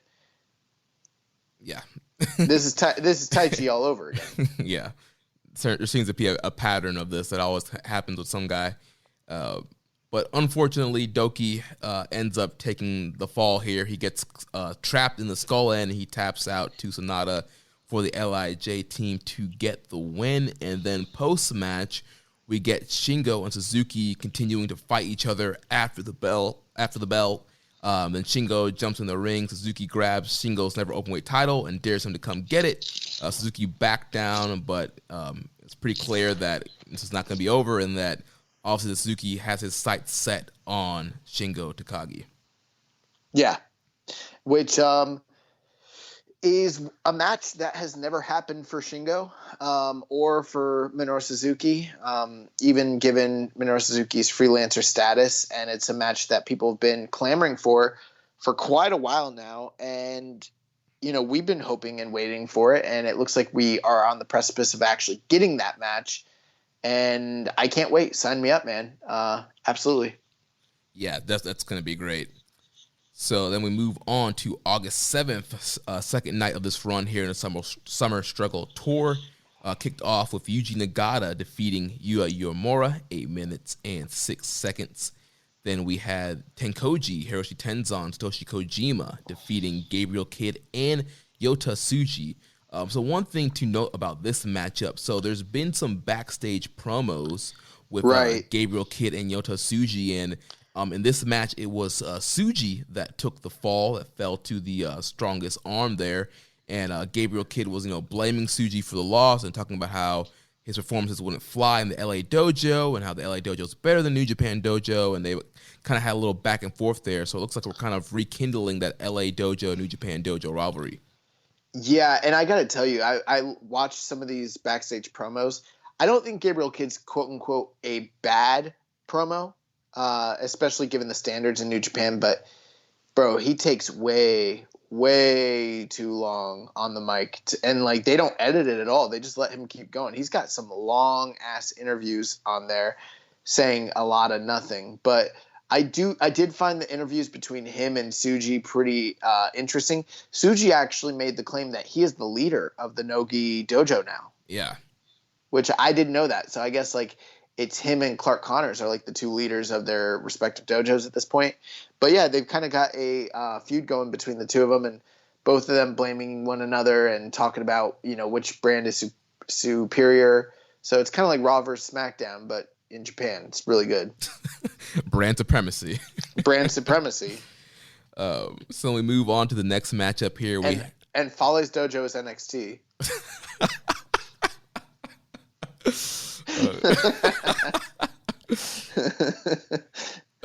Next matchup here, Chaos team of Okada, Sho, and Toru Yano. Non-tournament matchup here. They defeat the Suzuki Gun team of Doki, El Desperado, and Minoru Suzuki. Sho ends up getting the win via submission, and I make a note of that here because throughout these tours, we're going to see Sho getting a lot of submission wins, and it's going to kind of build to something that's going to come later on in the tournament.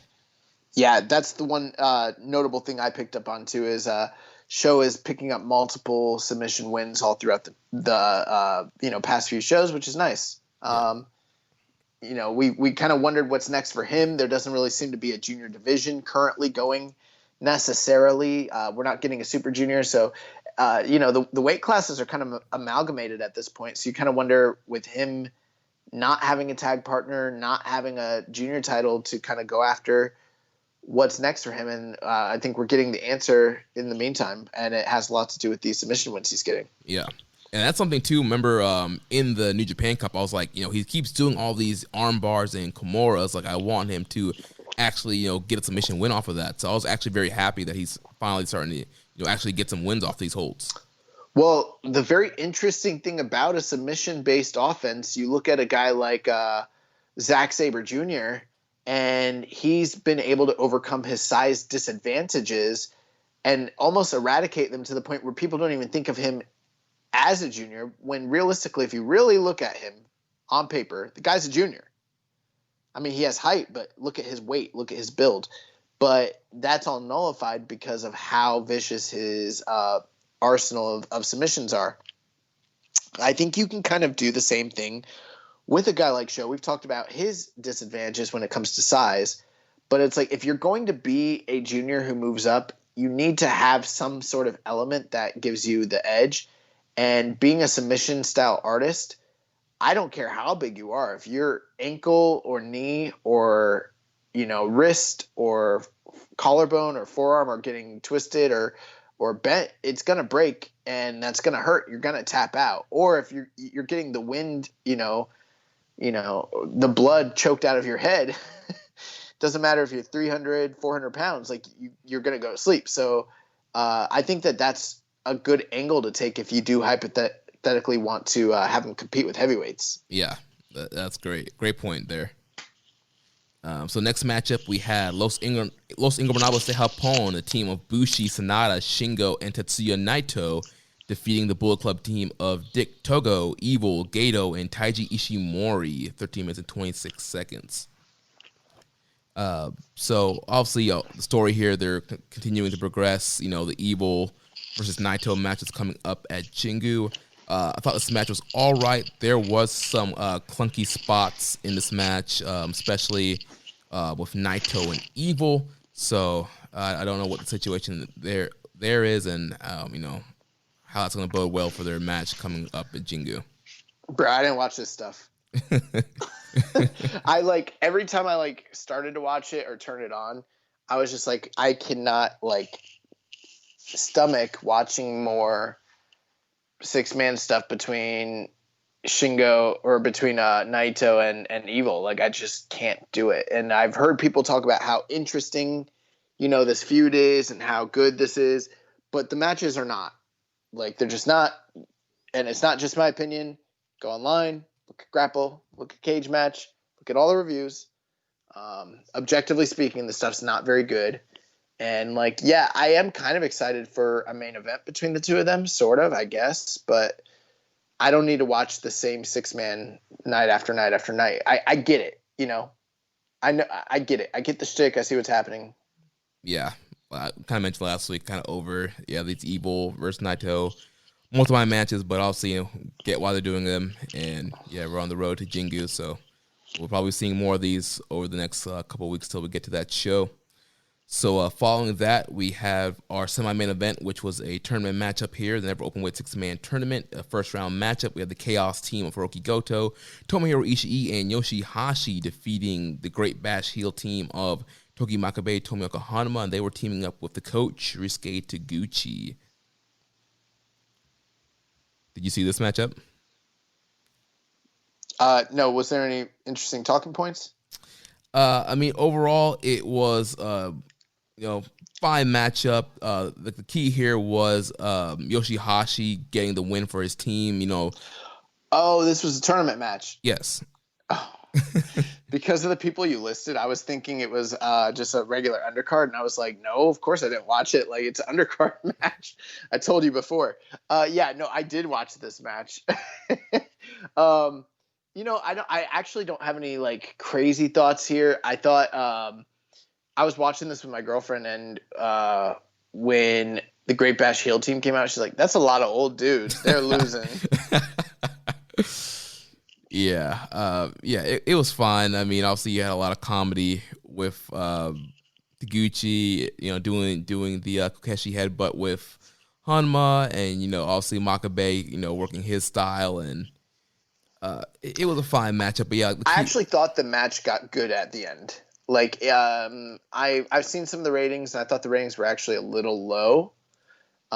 Which I'm not surprised. Again, kind of the same thing. We saw the Hanma match with during the New Japan Cup, the one he had with Hiromu got really underrated. And yeah. I felt like this match, while it wasn't near that sort of level, I think it kind of got underrated too. I saw a lot of people give it just say 3 stars. I thought it was better than that. I thought it was a pretty good 6-man tag. I don't have anything major to say here, but I thought everyone worked really hard. I thought they told a good story, and I thought the right team won. It was entertaining. Yeah, it was good for what it was. It was an 11-minute match. Didn't extend its welcome.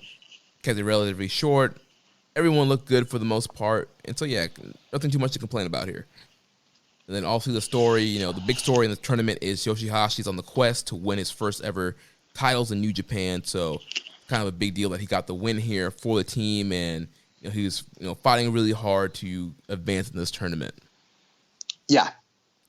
So that takes us to the main event of this evening, another first-round matchup. We had the Way to the Grand Aces of Hiroshi Tanahashi, Kota Ibushi, and Master Wato, accompanied with Hiroshi Tenzan. They defeat the Suzuki Gun team of Taichi Yoshinobu Kanemaru and Zack Sabre Jr. So I think this match started off kind of slow, but it definitely picked up and built towards the end.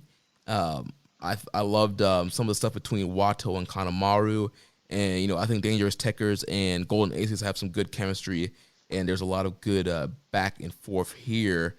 But the key to this matchup is, so Tanahashi and Taichi were the two legal men towards the end, and Tanahashi, like every match lately, is just getting whooped on and getting beat, and then he's able to kind of pull off a flash pin with the help of Kota Ibushi with a kick.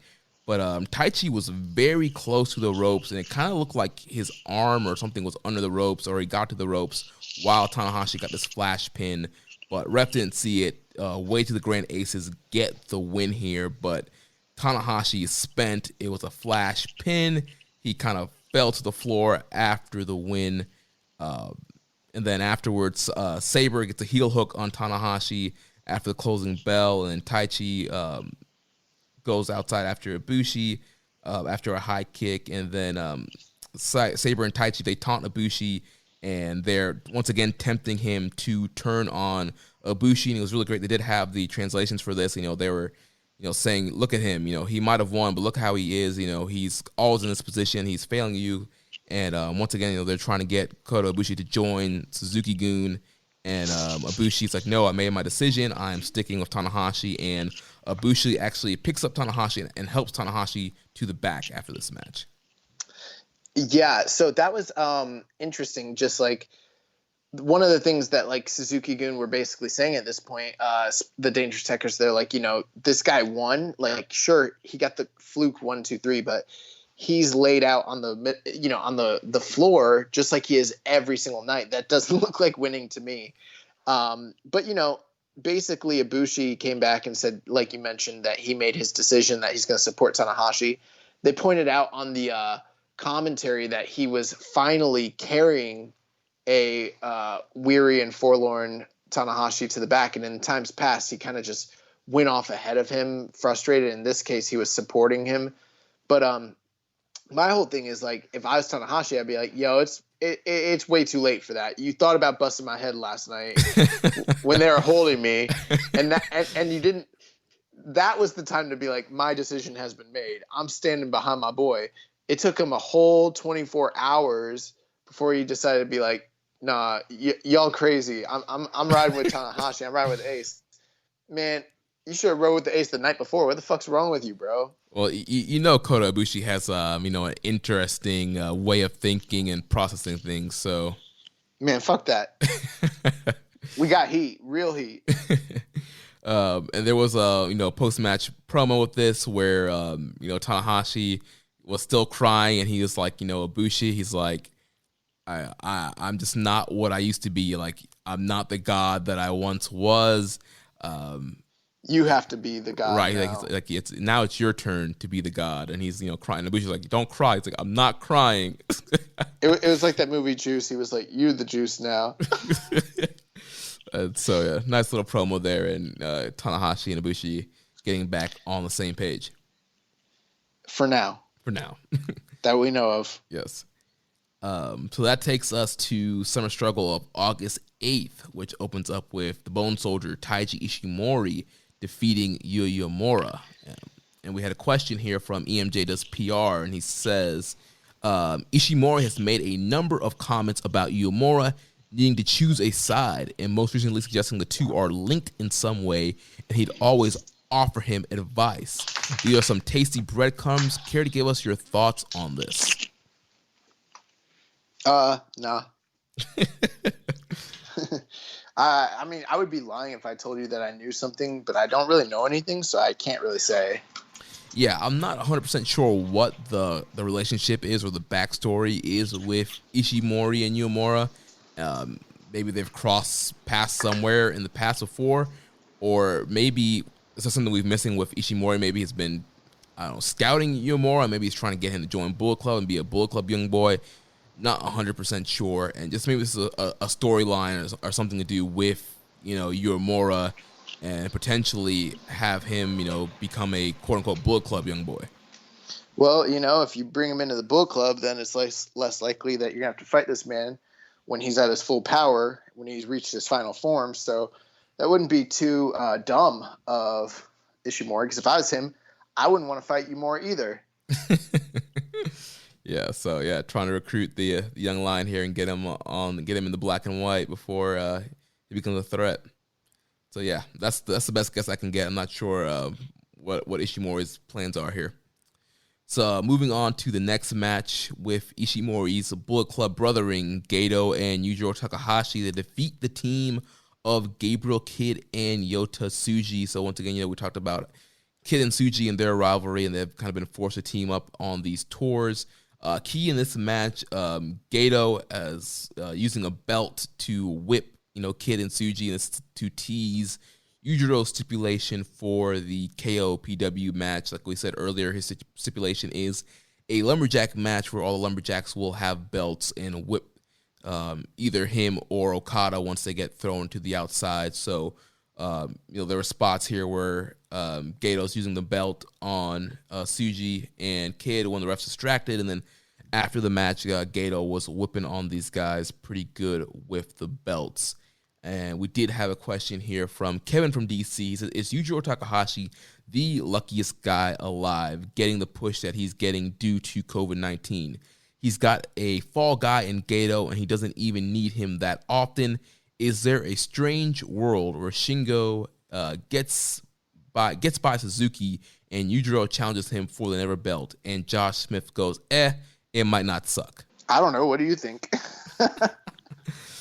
I definitely think that Yujiro is definitely benefiting from the COVID era, and with the limited roster, and Okada needs somebody to feud with out of the title picture. So yeah, I do think he is very lucky right now, but I don't know if he's gonna challenge for that Never title. It seems like they've been trying. That Never title's been one of the key highlights in the last few months, and with Shingo defending against guys like Sho and Desperado, and now upcoming Suzuki, I think it would definitely be a backstep if Yujiro gets in there. And so his scenario was Yujiro challenges against Suzuki or against Shingo? Shingo. Why? Just based on how lucky Yujiro's been this whole run, after a feud with Okada, that could be the next part of his push is getting a Never title shot. Yeah, I mean, I don't think that's impossible. The only thing is, it's not likely because, I mean, we've got G1 right around the corner.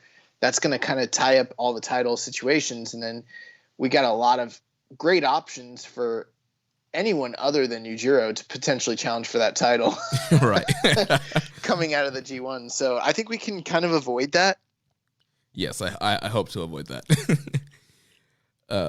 So moving on from that, next matchup we had Suzuki-gun, Taichi, Yoshinobu Kamamaru, and Zack Sabre Jr. They defeat the team of Great Bash Heel, Togi Makabe, and Tomioka Hanma, and Yuji Nagata. So obviously, the Suzuki-gun team upset that they lost to Way of the Grand Aces the night before, end up getting a little bit of comeuppance here and just getting a win over Great Bash Heel and Nagata here.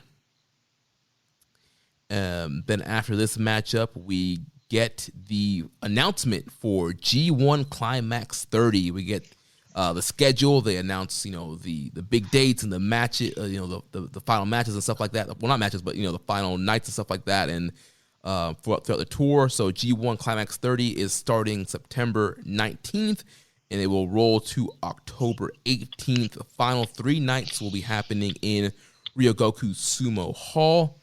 And then they announced, allegedly. Yeah, we'll see what's happening. I know the cases in Japan have started to rise again. But as of right now, that's the plan. And as a part of the ongoing coronavirus prevention measures, they are going to be limiting the numbers of wrestlers participating on the G1 Climax 30 tour. So on B block nights, there will be no A block competitors competing, and on A block nights, there will be no B block competitors competing, which means we're getting just tournament matches. There will be no undercard tags on these G1 shows. That's good because I don't watch those anyways. No, I usually do actually, but I mean, hey, it worked for me during the New Japan Cup, so I will be. Especially, we got to mention they're talking about doing 19 nights in 30 days. Like, holy crap! I think part of it is they probably had difficulty actually procuring all 19 locations within a short time frame. So they probably needed to do it as quickly as possible just because of, scheduling issues. But then there's also the concern of, what if this shit does get shut down because of COVID? So we might as well try to just, knock it out as quick as possible before shit really hits the fan. So Yeah. 19 nights, that's a lot. But if it is just all singles matches, fuck it, I'm there for that. Sign me up. Yeah, it sounds great. But that means, so if we have 9 nights for each tournament, that means it sounds like we're getting 10-man blocks for each tournament still. Yeah, so it'll be 5 matches each night. Wow. I kind of thought that there's a good chance we might get reduced schedules, but I guess we could talk more about this as we learn more and more comes out, because it sounds like some people like your Will Ospreays and Jay Whites and things of that nature are probably coming back for the G1 most likely. Yeah. And we did have a question here from Mr. ACP asking us about trying to put together our best 20-man tournament for the G1. I want to hold on this question for next week, because next week's going to be a little bit of a lighter week, and let's give some time to kind of think about that and put those lists together. Bro, New Japan's the most wishy-washy partner you've ever had, hot and cold. 1 week it's 5 shows in 4 days, and it's they're so clingy, they're all over you, and then the next week you try you hit them up with the what are you doing, and they leave you on read. We don't have another show till the 21st. Well, there's New Japan Strong this Friday, so that's the one show we'll have to review, but then there's not a main New Japan show in Japan till the 26th. So several weeks. So, I mean, it's hot and then it's cold. It's yes, then it's no. We also had a question here from our user PSA91. Do you think we see some of the guys getting back in time for the G1? I think we probably get Jay White. What about the likes of Ospreay? We don't know for sure. There was an announcement that he's going to be on a Rev Pro show teaming with Michael Oku around the same time. So I don't know. That seems unlikely to me, but I guess it's possible that he could come back, but he'll have to do the 2-week quarantining, right? Right, and there's still time. So that Rev Pro show is happening, I believe, August 24th or August 23rd, one of those dates. So so there's still time for him to get to Japan 2-week quarantine before September 19th. Well, we'll find out pretty soon, because I think around the time of the Jingu Stadium show, or at least during that weekend with the different shows they're doing, we should probably be getting talent announcements, block announcements, and everything.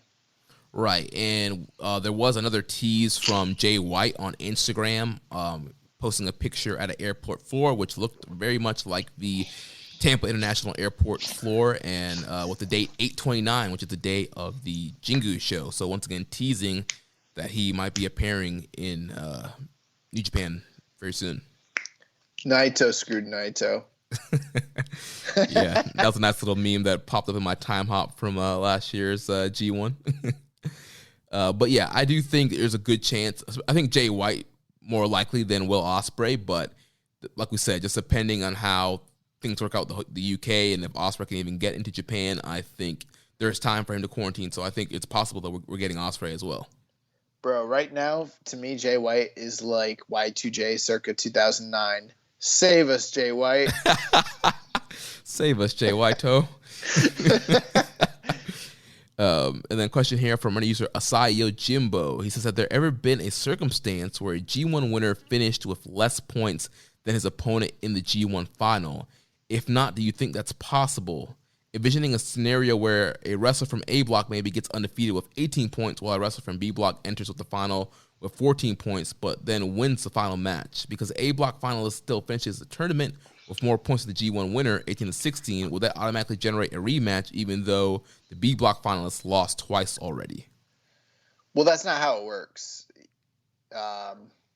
You win your block, you go to the finals, period. It's not about who has the most points overall. Otherwise, they would go to a single block tournament format, which they've actually done that in previous incarnations of what the G1, what some of the predecessor tournaments were. The G1 definitely has had, I don't know for sure, like, who. I mean, here's the thing, guys. I appreciate the questions, and I love the questions, and they're great. But, I mean, this kind of question is one where all you got to do is go to Wikipedia and find the answer. It's, like, going to be right there. Right. The one that comes, it's not actually a G1, but I'm just thinking about last year's Best of Super Juniors. Shingo went undefeated, won his block, went to the finals. Will Ospreay did suffer, I believe, 2 or 3 losses, but still ended up winning the block and going to the finals, and he ended up beating Shingo. So Shingo had more points than him, dominated his block, but Ospreay won his block and was able to beat Shingo. So at the end of the day, Shingo still had more points, but like you mentioned, it's not about points in Best Super Juniors or G1. It's just about winning your block and then getting to the finals. Yeah, I'm just kind of like looking right now at some of the tournaments. So 2019, the winner had more points going in. 2018, the winner had more points going in. 2017, they were tied going in. 2016, they were tied going in. 2015, tied. So, I mean, maybe they haven't. I would assume they were tied going into 2014. Actually, no.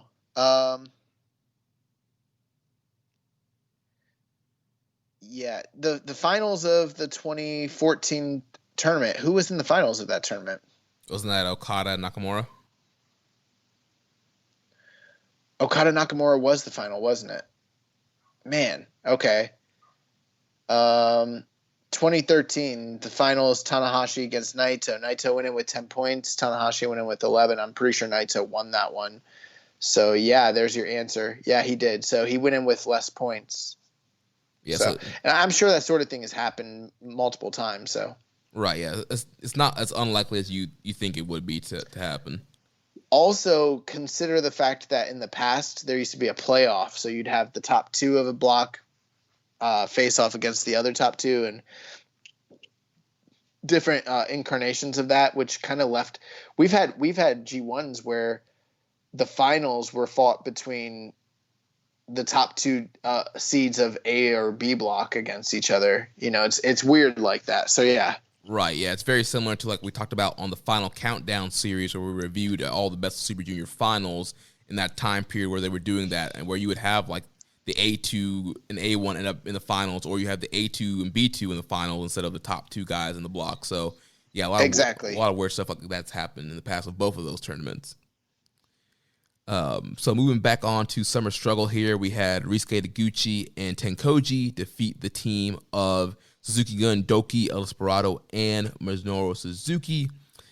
So the big thing here is we had a post-match promo where Kojima says he wants to throw his name in the hat for the KOPW title. Desperado grabs the mic. So Desperado's been campaigning for KOPW on this tour. He grabs the mic and he says, hey, you think you can just throw your name in the hat? He's like, I've been campaigning for weeks now. I'll accept your challenge. I'll face you in the KOPW. He's like, you think your lariat's so good. You're just a Stan Hansen knockoff. Your lariat's weak. It's not real. You're a gimmick. You're not a real Stan Hansen. You're a wannabe Stan Hansen, and I'm going to beat you. So Desperado accepts the challenge. So we are going to see Desperado versus Kojima in a KOPW match. And Desperado has said his stipulation will be finishers only, meaning the match can only go to a pinfall if Kojima hits the lariat or if Desperado hits the Pinche Loco. That's not what he said in his promo backstage. I watched the promo and he said we will only be using our finishers to fight, meaning he can only hit the Pinche Loco as his only offensive maneuver the entire match. And your boy Kojima can only try to throw strong lariats and nothing fucking else. That's the whole match. No, because he said, he goes, for example, if I accidentally kick him low and go for a pin, it won't count. Now, he said if I try to go for a low kick, that wouldn't be in the spirit of what we're doing here. I'm going for Pinche Locos only. You hit me with that fucking arm. That's the match. They are literally only allowed to use their finishers. Finishers only. If they hit each other with a Boston Crab, I'm going to call bullshit and walk out on the show. I'm going to turn it off right then and there because that is not a finishers only match. I don't know. That's not how I understood it. No, I'm just playing, but I think I hate finisher only matches. They're so stupid. There's not even a stipulation. Well, in the SmackDown games, it used to be a stipulation you could do. That's so stupid. And here's the thing. Part of me is like, okay, with COVID, I like the idea that we're getting Desperado versus Kojima. That's badass. That's a cool matchup. That's something I would love to see, and I'm excited for it. So that's one of those things people are going to be like, see, this KOPW thing is a good idea because we're getting fresh, unique matchups. And then I'm like, yeah, but look at the story they're trying to build. You have big arms. You fake Stan Hansen wannabe. Finishers only match. What? That's not good booking. That's not New Japan style storytelling. That's some weird ass, like, roughshod, like, short, like, sighted, like, weird ass thing. I don't even know what it is. I'm like, dude, they could have easily done this match between these two guys with a better story, better build, and without the weird hampered, like, gimmicks. Like, I hate KOPW. It's stupid. Yeah, this is really weird. And yeah, well, Kojima hasn't said his stipulation yet, but I'm hoping his stipulation ends up being better than Desperado's stipulation. I think he was kind of alluding to what his might be, but I don't remember what it was. Yeah, I know he was saying some stuff in the backstage promos, but yeah, I don't think he solidified what his stipulation was going to be. In any case, yeah, it's fine. But yeah, we'll move on. But yeah, interesting match. I do want to see them wrestle, but I'm not a big fan of the stip. Yeah. I'm sure we'll talk about KOPW here in a little bit. Yeah. So moving on, semi-main event, we had the semifinal match in the Never Openweight title tournament. So we had the Chaos team of Okada, Sho, and Toriano defeating the LIJ team of Bushi, Sonata, and Shingo Takagi, 13 minutes and 7 seconds. Good match. Surprising finish. I think a lot of people sort of expected LIJ to maybe even be the favorites of the tournament, especially given the fact that they were the former title holders minus Evil. But, the storyline that kind of comes into play here has a lot to do with what's been going on between Sho and Sonata. Right, and so we know that Sho and Sonata, they faced off during the New Japan Cup. Sonata defeated Sho, and, Sonata was saying, Sho, if you want to face me again, you got to bring something different, which is why, Sho has been winning these matches with submissions and trying to up his submission game. And so we saw a lot of sequences back and forth between these two guys during this match. And then after the match, they were kind of pointing at each other. Yeah, I also enjoyed the brief moments that we got between Okada and Shingo. Yeah, that was great. Yeah, I love any time in these multi-mans when we get Okada and Shingo facing off. When people talk about like big matches that have never happened in New Japan that are kind of protected, and they talk about future Wrestle Kingdom matches, I always think it's laughable when I hear like Evil Sonata, things of that nature. I'm like, guys, it's right there in front of you. One of these days, you're going to see Okada and Shingo in the Tokyo Dome in the main event. Mark my words. And we will rejoice. There's not a lot of things I'm good at on this show, but one of the things I'm really good at is predicting Tokyo Dome main events ahead of time. Am I not? Yeah, you are. Hey, you predicted, it wasn't on this show, but it was before we even started this show, you predicted the 6-star match.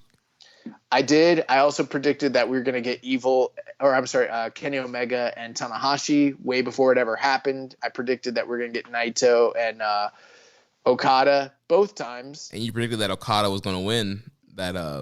The first time. Yeah. Yeah. So, and I predicted that Tanahashi was going to win against Kenny Omega. So I don't fuck around when it comes to these Tokyo main events. And I'm not saying it's going to be this year, but I'm telling you, like in the next year or two, because, like Shingo's not that old. We're going to get a Shingo and Okada Tokyo Dome. Definitely. Because it's a really either that. Or it could be G1 this year. It could be a G1. That's the one thing that might wreck it. If they do it at G1, then forget what I said. But to me, there's so much money in that match. You don't do it at a G1. You do it at Tokyo Dome. Yeah. Fresh matchup, been protected. Yeah, it'd be great in Tokyo Dome. It's super protected. Then also kind of story here, we kind of see this feud with Yano and Bushi. So we saw earlier on in the Summer Struggle Tour, that was that one match where Bushi pinned Toru Yano in that one multi-man. So Toru Yano got some revenge here. He tied Bushi's mask laces to the barricade, and Bushi was unable to beat the count. So the Chaos team wins by countout. Yeah, I'm a sucker for these types of finishes. And also, you think about what happened during the New Japan Cup with Hiromu and Yano got counted out due to shenanigans, and shenanigans were afoot here once again. I think the master of the countout finish has got to be Yano. He beat Jon Moxley with that last year. He's beaten many of men with that in the past, and he struck again here. And the LIJ team, they got beat, but it wasn't like they got beat. It was just they got Yano'd. Right. And there's a funny, post-match scene of, Bushi kind of, doing the, on the ground kind of, crying of the loss, and Shingo's crossing his arms and has a, pissed off face. Shingo, he thought he was going to walk out, double never champion again, and now they lost. He want to be the king of never. Right. So, yeah, unfortunately, LIJ team's out of there, and the Chaos team advances. And we are well on our way to Okada 2 belts, because Okada is going to be the 6-man champion plus the lineal provisional King of Pro Wrestling champion. Even though he won't have a belt, he'll be champion. So 2 belts, not 2 belts, double champion, but only 1 belt. So 1 belt, double champ Okada. 1 belt, 1 belt, 1 trophy Okada. So the main event was the other semifinal match in the tournament. The other Chaos team of Hiroki Goto, Tomohiro Ishii, and Yoshihashi. They defeat the way to the Grand Aces, Tanahashi, Kota Ibushi, and Master Wato. Once again, Yoshihashi gets the win. Hits the karma on Master Wato and gets the big win for the Chaos team here. So a couple things I do want to say. Wato, as cool as some of his offenses, I'm starting to see some of these huge deficiencies in his work. The way, some people are very critical. There's a lot of things that people are critical about Wato. I wouldn't say I'm as critical about, say, the look or the gimmick, things of that nature. But, bro, some of his work is kind of really sloppy. Yeah, there were some spots that were a little bit missed here and there. Not in this match. Every match. Right. In every single match, there's some spots here or there that are missed or whatever. And that worries me, because Wato's not new to the system. The character might be, but Wato's been with New Japan for years. And I don't know anyone else that's kind of making as many of those mistakes as regularly as him. And it does concern me. I'm not writing him off, but I'm just saying I don't know. It's weird. I can't imagine that if you put Yu Uemura or Tsuji in this place that they're going to have this many mistakes. It's kind of weird. Right. But one thing, too, Wato is doing more high-flying offense than he had ever done before. As a young lion, he wasn't doing that kind of stuff. I mean, he was doing the Trouble in Paradise, but he wasn't doing corkscrew tornillos and springboard European uppercuts. So I think there's still some offense that he's trying to get used to mixing with the New Japan style, maybe. But he was also in Mexico trying some of this stuff, and he wasn't doing that so hot either. So I don't know, man. I just want to throw it out there. As disclaimer, I'm seeing a lot of shoddy work from him. Not I shouldn't say a lot, but consistent shoddy work within his matches. He's doing a lot of good stuff, but then there's a lot of botches here and there, and it's just kind of worrying me. Yeah. So we'll have to keep our eyes on Mr. Wato here and see what happens with his performances going forward.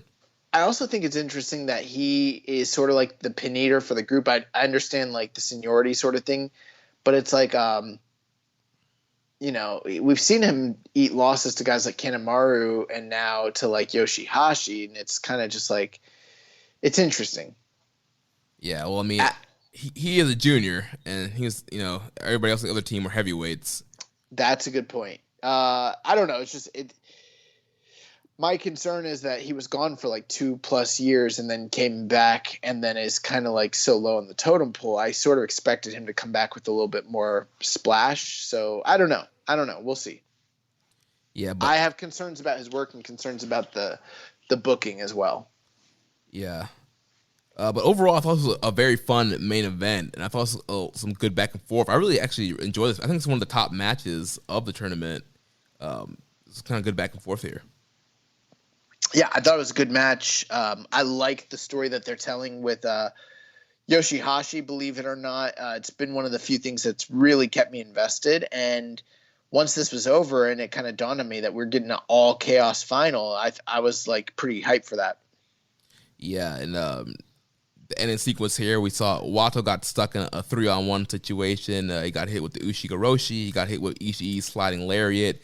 And then Yoshihashi hit him with the Meteora. And then eventually ended up hitting him with the Karma to get the win here. And that's actually something that this team of Goto, Ishii, and Yoshihashi have been doing. Like, they've got some really cool triple team sequence moves that I've never really seen before, which I thought was like kind of a big indication of things to come, but also pretty cool. Yeah, they gelled really well together. And they did that one funny spot where they all kind of like pound the guy all together like a circle kind of thing. They've been doing that every match. That's kind of funny. But yeah, besides that, it's some really cool, like you mentioned, triple team maneuvers that all kind of really flowed well together. And this unit just really worked really well together.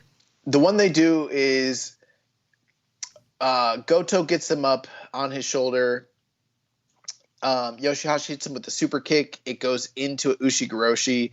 Then Yoshihashi hits them with the Meteora, and then we get a basement clothesline from Ishii, which it's pretty fucking awesome. Yeah, their triple team combos are sick, especially that finishing combo here that led into Yoshihashi getting the Karma and being able to pin Wato. Yeah, after that assault, there was like no way that Wato was going to kick out after all that. So once again, Yoshihashi wins again and gets a second win for the team. But the interesting thing here was post-match, there was a little face-off between Ishii and Ibushi, getting each other's face and end up like chopping each other and having a little scuffle before they were pulled apart. Who was that? Ishii and Ibushi. Okay. Yeah, I didn't notice that. Yeah, it was post-match. So after they win, they're getting each other's faces, and then Ishii ends up like chopping Ibushi in the throat, and then they start like chopping each other, and Tanahashi had to like pull Ibushi apart. So I mean, that's like not even storyline. That's just old beef. Like, yeah. So yeah, both of those guys are not in KOPW. So I don't know if they're just trying to get some heat for a G1 match, or it's just like you mentioned, just kind of old beef, and Ishii just wanted to rub it in Ibushi's face that they lost. Yeah, I don't know. Well, that wraps it up for that night. So then we made it to the final night of this run here of the Summer Struggle Tour with the finals of this tournament. So this is August 9th, kicks off with Bullet Club Gato and Yujiro. Once again, defeating a Young Lion team. They defeat Gabriel Kidd and Yuyamura. Once again, Gato has the belt out here, whipping the Young Lions to once again tease Yujiro Stip for his KOPW match. Then we move on to Taguchi, Kojima, and Nagata defeating the Great Bash Heel team of Togi Makabe, Tomioka Hanma, and Yota Tsuji.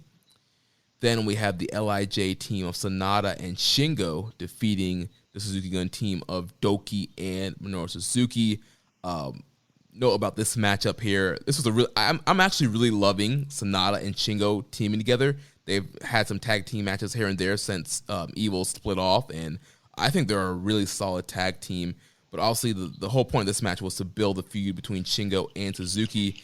And the interesting thing was, as Sanada was pinning Doki, Suzuki was choking out Shingo, which I thought was a pretty cool visual.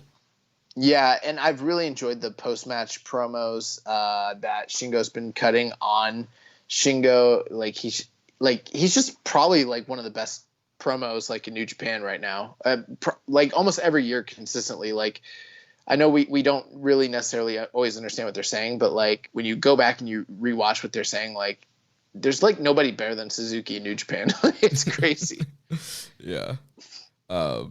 So yeah. Also, I wanted to ask you, so if Evil and Sonata are basically undisputed era, and then Shingo is the Roddy Strong of the team, are you basically saying that Evil is Bobby Fish?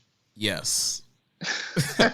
And you prefer this combo much better than the Red Dragon combo? Yes, I would be down for a Shingo Sonata tag title run. Yeah. Oh, that's another thing I wanted to mention. So before we finish this tournament, I think we're going to get to the finals here, and I thought that the finals were really great. But I hope that this is the only tag tournament we get this year, because this tournament had a lot of World Tag League energy for me. Like, good matches. We watched them. They happened. Until we reviewed them, I kind of forgot a lot about them. And long term, they're not going to mean much. World Tag League. Right. I think the only difference here is like with the shows, like we got more angles and promos that we would ever get on a World Tag League show. Don't try to ruin my bit, Jeremy. And then after this match, once Shingo, wakes up from getting choked out, Suzuki's grabbing the belt and officially challenges Shingo for the NEVER title. Shingo accepts. So at Jingu, we will have Minoru Suzuki facing off against Shingo Takagi for the NEVER Openweight title. Nice. Yeah, absolutely. It's what everyone has wanted. I will go as far as to say I think that's probably the most anticipated match of the card for me.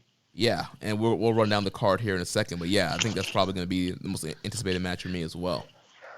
Also, with just that simple match, this is probably the best card we've gotten all year outside of Wrestle Kingdom. Yeah. So moving on to the next matchup here, we had Golden Aces, Tanahashi and Ibushi. They were teaming up with Tenzan and Master Wato. They defeated the Suzuki Gun team of El Desperado, Taichi, Yoshinobu Kanemaru, and Zack Sabre Jr. And obviously, they're continuing to build the feud with Dangerous Tekkers and Golden Aces. They're also continuing to build the Master Wato and Kanemaru feud. Big story in this match. After, the last two nights, Tanahashi's been missing the high fly flow in his matches, and he finally hit the high fly flow in his match. He got the big win on Kanemaru, finally standing tall after a match instead of being laid out and on the ground, and standing tall here. Listen to what you said. Tanahashi got the big win over Kanemaru. What a sentence. But yeah, he stood tall. They got a win. It looks like they are well within their rights and on their way to getting tag team title rematch against Dangerous Tekkers. Right. So then after that, we had Bullet Club team of Evil and Taiji Ishimori defeating Bushi and Naito by disqualification because during the match, we had Hiromu Takahashi making a surprise run-in.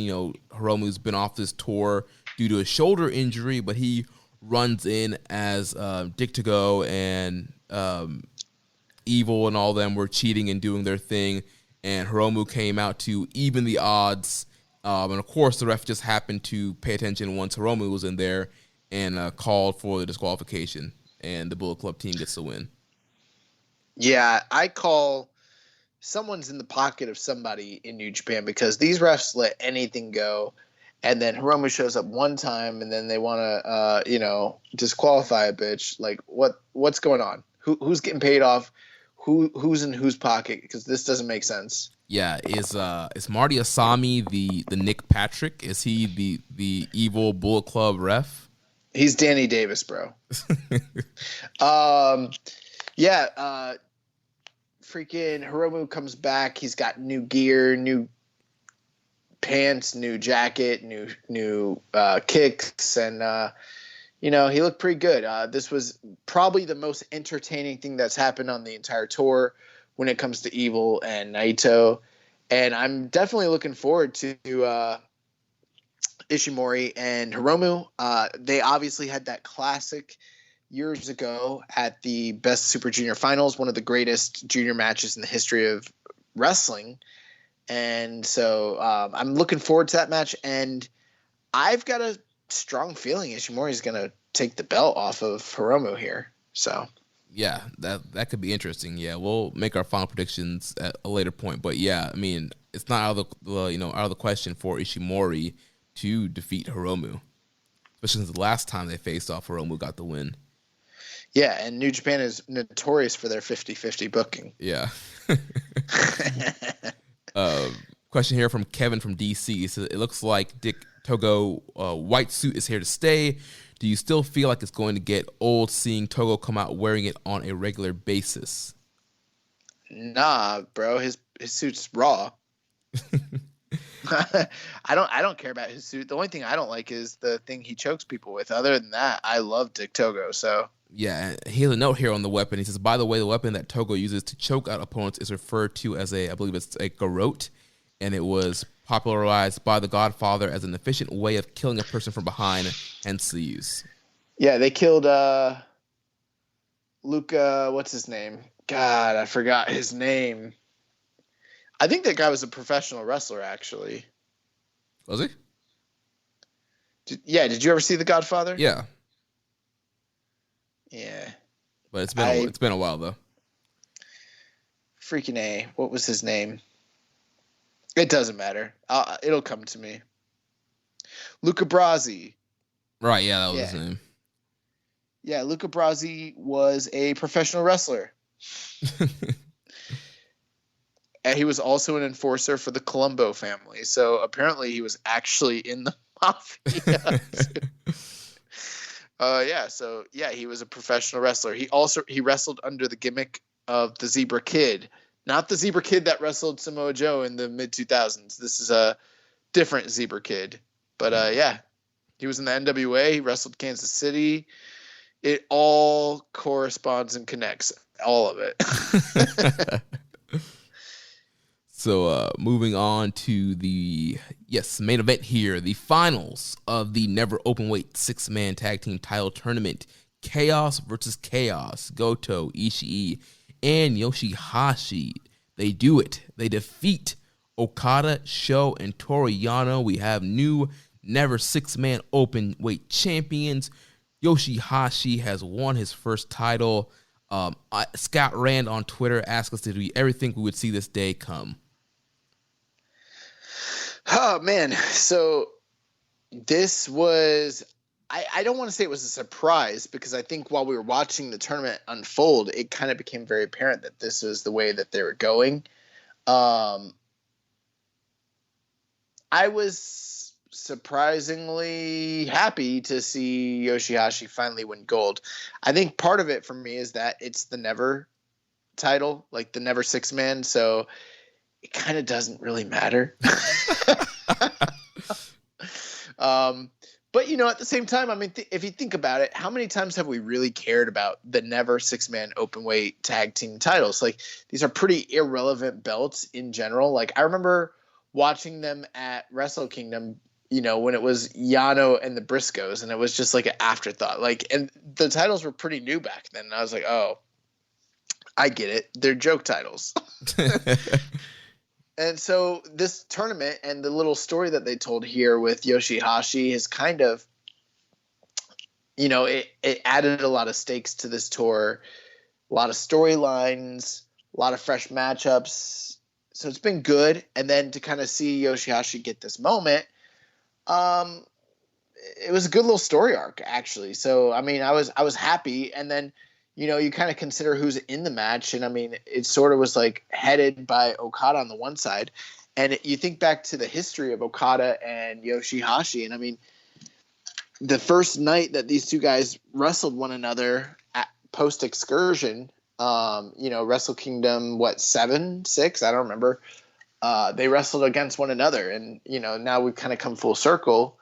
And you get that moment where Okada's putting the belt around Yoshihashi's waist. It was sort of, kind of endearing. I liked it. Yeah, definitely a great moment, like you mentioned. Yeah, they told a good little story here. I guess the only, complaints that I would have with the story is the fact that Ishii is the one that ended up getting the win here for the team and not Yoshihashi. I think it would have been a nice little storybook ending if he was the one that ended up getting the win here. Who did you want Yoshihashi to beat on the team? I mean, he could have pinned Toru Yano. Nah. Or he could have pinned Sho. Sho's a junior. Nah, fuck that. They're all higher than Yoshihashi. He's been beating people. He beat a bunch of people during the lead to this. He didn't need to beat nobody. Give that win to Ishii. Yeah, it was. Bro, how dare you? I mean, how dare you advocate for Yoshihashi over Tomohiro Ishii? I'm just saying. Bro, when Rich hears this podcast, he's going to fucking lose his shit. How dare you, Jeremy? I'm just saying for the story they told this weekend, it would have made more sense for Yoshihashi to get the win. Trust me, I love Ishii. How dare you? And actually, I love the interactions with Ishii and Sho, and their clue sequences were great. So I really enjoyed seeing Ishii and Sho face off with each other there. But yeah, overall... In this match, the thing that really was compelling were the interactions between Yoshihashi and Okada, because on the one hand you got Okada, the best wrestler of a generation, not Seth Rollins. And then on the other hand you got Yoshihashi, who's clearly the biggest liability on his team, going head to head and try everything Yoshihashi can. He can't put Okada away, and then Okada starts breaking out, what's the paper clip, and he starts breaking out, potential rainmakers, and you're just at any minute, if he nails any of this shit, it is over. And Yoshihashi's boyhood dream is going to be, put on hold. So and that's the kind of thing you sort of expect when it's Okada and Yoshihashi. Plus it's death taxes. Yoshihashi never wins the title, LOL. Those are things that are guaranteed in life. So. Right. Yeah. In that sequence, because there was a long sequence with Okada and Yoshihashi, and it felt like it was building towards the end of the match. And I was like, oh, Okada's about to win the Never Six-Man titles. I thought it was going to be a wrap for Yoshihashi. There was a long spot where he had him in the money clip, and Yoshihashi was, selling and fighting to get to the ropes, and he just barely... got his foot on the ropes in that sequence there. There was also a moment where Yoshihashi got him in the butterfly lock, and as much as we complain about how bad the butterfly lock looks, Okada did an exemplary job just selling the idea that he might tap out to it, because he just couldn't get to the ropes, and he kept he's so good. He made a really shitty looking move, actually seemed like he might lose to it, which I knew he wasn't, but I also kind of got nervous. So it was pretty good. Yeah, those sequences were good. Yeah, I really enjoyed their stuff there. And like I mentioned, the Ishii and Sho stuff was really great towards the end of the match in their sequences. Yeah, Ishii was putting work on Sho, those chops to his throat and shit. One thing with this match, what's nice about it is the reality is there is a house style of how New Japan works their multi-man matches, and it is a formula, and it's kind of what you see in almost every multi-man, 6-man, 8-man tag. They're kind of all the same. That's the dirty secret in New Japan. And the other dirty secret is they're all good. People complain about the undercard tags in New Japan, but the reality is they're all really good, but they're not great usually. They're usually 3-star affairs. They're better than most of the tag matches you're going to see in all the other companies just across the board, but they're not usually great. And what they did here was they kind of did your standard formula, but then they kept going, and then they kept going, and then they kept building. And they had a lot of backstory, a lot of interpersonal connections, a lot of great action. And they took something that was just a good match and elevated it to actually being a really great match. And this is one of my favorite tags in New Japan for the whole year. Yeah, I really love this main event. I went 4 stars flat on here. This was a great main event, a great way to close off this tour. And I mean, you look at the guys you had in there. You have Goto, Ishii, Okada, Sho.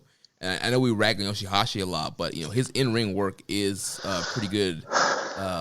And obviously, you have the entertainment of Yano in there as well. So I think all 6 guys just play off each other really well. And there's a lot of great back and forth, like we mentioned. A lot of great sequences. It's a great story, like we mentioned, with Okada and Yoshihashi in that sequence. So yeah, this was a really great main event. I 100% agree. Now we have some question here. Question from Rambo and Slam Pig. It says, when the 6-man tournament was announced, I thought they might be trying to make the titles relevant in the same way the NEVER Openweight belt has been rejuvenated by Shingo. Given that Yoshihashi was on the winning team, I don't believe that to be the case anymore. What do you guys see for the future of these belts? I think that they're just going to continue to fulfill the same function they always have. Just kind of be like a keep busy filler, C-level tag team title. I mean, they're not super important, but they're definitely more important now than they were previously. But I mean, how elevated can they be over all the other singles and tag team titles that are in the company, especially now that we got the lineal provisional King of Pro Wrestling title on the way, which is going to be just so great. Yeah, and I think we kind of touched on it last week. I feel like with all these Cork and Hall shows, they needed something to do that was different than the same old kind of multi-man matches, and so doing this tournament was a way to add something different to this stretch of shows here. And yeah, I think like you mentioned, these titles are going to be in the same spot. These are titles that you can use to main event a Road 2 show, a small Cork and Hall show on a small tour kind of thing. Like, I didn't go into expecting these titles to all of a sudden, main event, a power struggle or something, Yeah, no. He also asked, considering we have gotten 2 New Japan Cups and a 6-man tag tournament in pretty short order, and with G1 coming up also, do you think we will get a Best of Super Juniors tournament squeezed in somewhere before the end of the year? I'll really miss it if not. I'm so tournamented out that I almost don't want one. But like at the same time, I'm like, well, it's Super Juniors, so maybe I can make an exception for that. But I mean, bro, like we don't even have a junior division this year. You're right. I mean, there's scraps in Japan right now.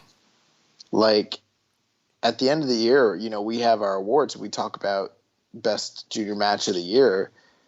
I mean, I feel like we're going to be talking about some Young Lions matches, talking about some Imura versus Gabriel Kidd or some shit as one of the candidates.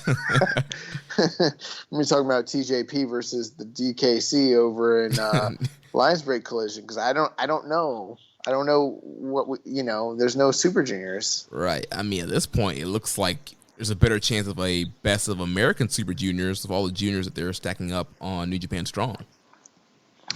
Yeah, maybe. But yeah, so yeah, definitely a question. Not sure what's going to happen there. Alex Zane, Best of the Super Junior America winner. He gets a challenge against Hiromu Takahashi in the Dome. Next question here from Razor. Why did you do that, bro? If you're Yoshihashi, are you even proud of winning the 6-man belt? It's not exactly a sought-after prize. Bro, I'm sorry, but I just have to ask you, how long have you been watching New Japan? Of course he is proud. We thought this man was never, and I mean never, touching anything that resembled gold. Like, my God, there's no way that you could take a leather strap and attach any form of metal, whether it be silver, copper, tin, titanium, gold, steel, metal, alloy. I don't give a fuck what it is. There's no way you could attach that to a leather strap and then hand that to Yoshihashi. This man earned his stripes. This is the biggest accolade of his career ever. And this could be the only title he ever holds. I pray to God it is the only title he ever holds. It's the one thing when people be like, remember that time that he won the 6-mans? Maybe his goal should be to try and become the greatest 6-man holder of all time. The greatest 6-man practitioner of all time. Yeah. He's like a 20-time 6-man tag team champion. Yes, that should be his goal. He should just get a different set of Chaos guys every time, and it's always him and two other Chaos guys, and he's has held the 6-man belts with literally every member of Chaos. Wow. Next question here from Red User Agent Wallaby. What was the finals the best 6-man title match ever? I gave it a 9 out of No. 10, and damn, Yoshihashi Goto Ishii got some nice combos together. Nah, I thought there was a better the 6-man tag that we saw earlier just this year during was that New Beginning tour? You're talking about that, was it LIJ and Chaos? Yeah, that match ruled. It was like what? It was like Shingo, Evil, Sonata against Goto, Ishii, and Okada? Or somebody else? Some other, I can't remember the exact teams. It wasn't that, but it was something like that, and it ruled. Yeah, that was awesome. No, I don't think this is the best 6-man tag ever for the Never belts, but I could be wrong. But it still was a great matchup, though. Yeah, I think it's my leading candidate for match of the month right now. Yeah, I think it is. Well, there's Suzuki Nagata. No, we're in August. That was We're in August. That was July. Yeah. So this could be the leading candidate. Next question here from Marty. I like the Nakanishi retirement match better, by the way. Oh my god!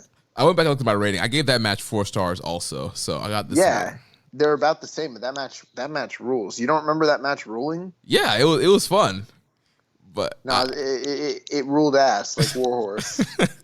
it was way better than the Warhorse. The Warhorse. Next question here from Ready to Grunty Dodds. Milano AT was wiping away tears with joy when Yoshihashi won. Given his public breakup with Evil, do you think he'll become a stand for Loose Explosion? Will he hold up a curtain rod when this dude makes his entrance? Oh man, to steal a phrase from Damon McDonald, maybe he'll bring out a bag of socks. I don't know, man. He might be a big fan of Yoshihashi of tacos going forward. I don't know. Quite a drop there. Is it a drop? Is Yoshihashi that much? Bro, Yoshihashi's a much better in-ring worker than Evil. Well, who's a double champion right now? That don't mean anything. Bro, as much as I've always disliked Yoshihashi for his look, his attitude, his promos, and everything like that, his just general aura of existence, he's a much better wrestler than Evil. Always has been. He is, but he had no gimmicks for Milano to use. He needs some gimmicks. I'm just saying, like, it's not a drop. Like Milano following Evil, then following Yoshihashi. Is it really a drop? Is it? I don't think it is. I mean, kayfabe wise, it kind of is. I mean, Evil's always been positioned higher than him. Man, fuck kayfabe. Kayfabe is dead. Let's see. Next question here from Kevin from DC. So it looks like they gave Yoshihashi an extended sequence of Okada during the Never 6-Man finals. It went on for at least 6 minutes before Sho and Ishii were able to take back over. Any chance this leads to a Yoshihashi push in the fall, especially with many of the talent absent? Does this possibility give you a Loose Explosion and a craving for tacos? I mean, at the very least, he'll be in the G1. He usually is in the G1. He just wasn't last year due to the increase in talent level. Not talent level, but the increase of great talent that they had to showcase and the limited number of spots in the G1. But I think I could say pretty firmly, I don't know for a fact, but I think there's a very good chance he actually does end up in the G1 again this year. Yeah, I think he will be in G1 again also. And hey, don't knock Yoshihashi in the G1, man. Yoshihashi had some pretty good matches in the G1. I'll never forget that Nagata match, which was like the first ever Yoshihashi match I'd ever seen at the time. And like that match ruled. He's got a really good match in Nagata. He has a really good match with Michael Elgin and another one with who does the King Kong knee drop? Makabe. I'm getting tired. Yeah, Makabe. Him and Makabe from like a year or two ago was really good as well. So yeah, he always has 1 or 2 really good G1 matches. Yeah. Well, that wraps up the summer struggle tour. Now we're going to run through some news items here. So like we mentioned, throughout this tour, there was a lot of build-up for the KOPW first-round matches. So we got the official announcements of these first-round matches, which will be happening on August 26th. we'll have Kazuchika Okada versus Yujiro Takahashi. Like we mentioned, Okada's stipulation is a 3-on-1 handicap match, while Yujiro's is the lumberjack match where lumberjacks have belts. Also, it will be Satoshi Kojima versus El Desperado. Like we mentioned, Desperado's stipulation is the finisher-only match. Kojima hasn't picked his stipulation yet. There will also be Toru Yano versus Bushi for a first-round matchup. No stipulations have been announced yet, but my guess would be that Bushi would pick a no count-out match or a false count anywhere, something to do with count-out since he got tied to the barricade and Yoshihashi. They're doing a hog tie match. Oh, my God. So we'll see what their stipulations are going to be. And then the final first-round match will be Sho versus Sonata, which they've been building up through this tour as well. And it seems like Sho's stipulation is going to be submission, since he's been getting submission wins and talking about, wanting to tap out Sonata. Not clear what Sonata's stipulation is going to be. Bro, so far, two things I'd like to point out. Every stipulation that we're seeing being offered up as a potential are things we've seen in New Japan throughout the years and really are not wacky or anything like that. They're all just like very limited variants of a standard rules match. Right. Which kind of makes me feel like, okay, hear me out. Let's say this was Okada's idea for real. And they were like, all right, Okada wants to do this, so we need to make him happy. So we're going to do it, but we don't really want to do it. So everyone's going to have just some basic ass like stipulations that really don't change anything. And it's like I said last week, it's damned if you do, damned if you don't. If they do this and they don't do any actual real stipulations, then what was even the point? Right. But on the other hand, you don't want to see them do all those stipulations because why waste money-making gimmicks on something that's wacky that's not going to actually draw money, not make and also break with the tradition of New Japan in general and just turn it to like kind of a joke, sort of like DDT. So that's why I've never been a fan of this tournament to begin with. But I was gonna bury it one way or the other. But the angle this week is, why the fuck did y'all do this if you're just going to do a bunch of regular-ass Inoki stipulations? Because these are all Inoki-era stipulations, every single one of them. Right, yeah. Yeah, I don't get what they're doing here. But speaking of wacky stipulations, we did have a question from Reddit user Viking Payne. He says, NJPW Underground for a KOP stipulation. Deep down inside, you want it. I have finally got around to seeing Raw Underground, and I can firmly say with a great confidence that WWE has proven once again that they suck and are the worst at whatever it is that they try to endeavor. They can't even do shoot style right. Yeah. I've only seen clips from the Raw Underground, and yeah, it was not good. There was like 120 camera cuts last night for like a 6 or 7 minute segment. Yeah, I saw the 120 camera cuts, bro. What the fuck? I saw the Shayna Baszler her segment. Yeah, it was a cut.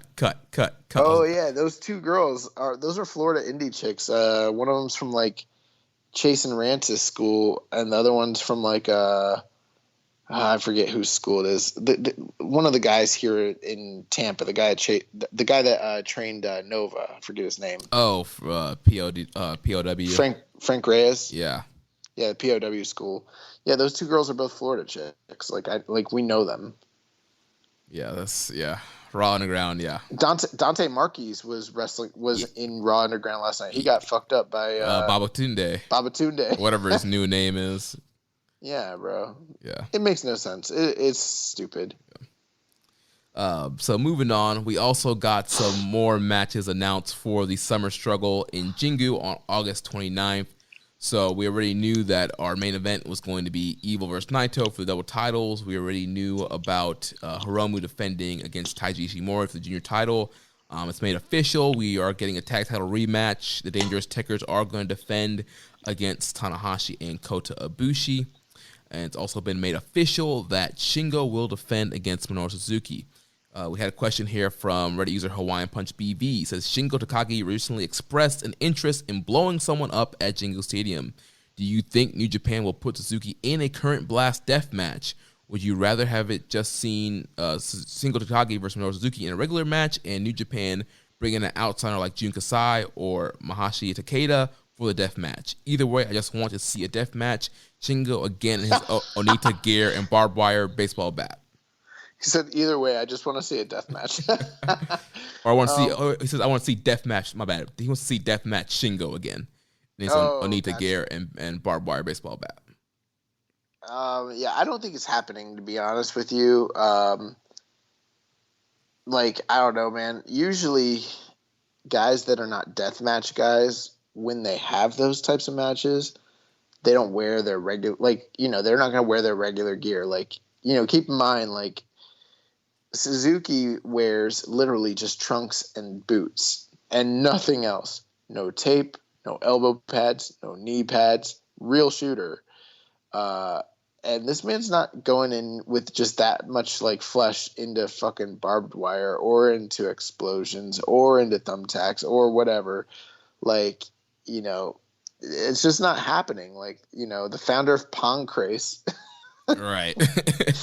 is not going to have an exploding barbed wire time bomb death hell match or whatever. So Right. I don't think it's happening. And Shingo's comments, I believe they were in Tokyo Sports. He did not mention anything about doing a death match on NJPW in any of the promos backstage or in the ring. So I think it's going to be a regular singles match. And if they were doing an exploding death match, wouldn't that kind of have to be the main event? Because they're going to blow the ring up? No, because the ring doesn't. Have you ever seen one of these? I mean, I've seen like clips and stuff. I don't think I've seen a full. So they like claim that the ring is going to blow up, but it never actually does. What it normally is like they have a timed explosion on the outside, and then really they have a bunch of like powder. Right, so a big like cloud of smoke. Yeah. Yeah, it's just a big cloud of smoke, and the people sell it, but the ring's fine. Right, but still, like that kind of match, I feel like that would have to, like, I would not just stick a explosion match in the middle of a card. Like that would be the main event. I would, because not in the middle, but maybe like the semi-main event, because then you could like, okay, hear me out. For instance, like when Taz and Bam Bam Bigelow went through the ring, it was not the main event. Like they went through the ring, and then there's a giant hole in the ring for the rest of the show. And the other wrestlers had to kind of work around it to sell the idea that anything can happen and it's all unexpected and unplanned. So, I mean, this one would be even easier. It's just like there's a bunch of dust everywhere. You just have some guys come out and, you know, they do their two sweep forever, sweep up the ring, you know, and then good to go. And then, you know, the next guys can come out and, you know, work their shit, you know. I would love to see Naito and Evil try to follow an exploding ring death match. It would be great. They're mediocre asses. Next question from Kevin. Next question from Kevin from DC. He says, do you see Minoru Suzuki winning the title from Shingo Takagi at the Jingu Stadium when they inevitably announce the match? I am torn because on one hand, I kind of think Suzuki's had the belt enough times that I'm not really interested in him holding it again. But on the other hand, it seems time for Shingo to move up the card, especially with half of the roster stuck overseas. It just seems like a matchup where the loser comes out of it worse from more than a kayfabe standpoint. Your thoughts? Why would they be worse if they win? No, if they lose. He says it's a matchup where the loser comes out worse from a more than a kayfabe standpoint. Well, yeah, I mean that's always the case, though. I mean, if wins and losses matter, if you lose a title on a big show, then you're worse off. At the same time, there's always the argument, if you think about it. I mean, it's Minoru Suzuki. He's like one of the most over guys, and a loss isn't going to kill him, his credibility. He's able to get his heat back almost immediately, intrinsically. And Shingo's kind of got an aura around him. And I mean, he was fine after he lost the Super Juniors, and he was fine after the losses he took in the G1. I mean, both of these guys know how to get their heat back. So either way, I think either one of them is going to be fine. I never bet against Suzuki when it comes to title matches.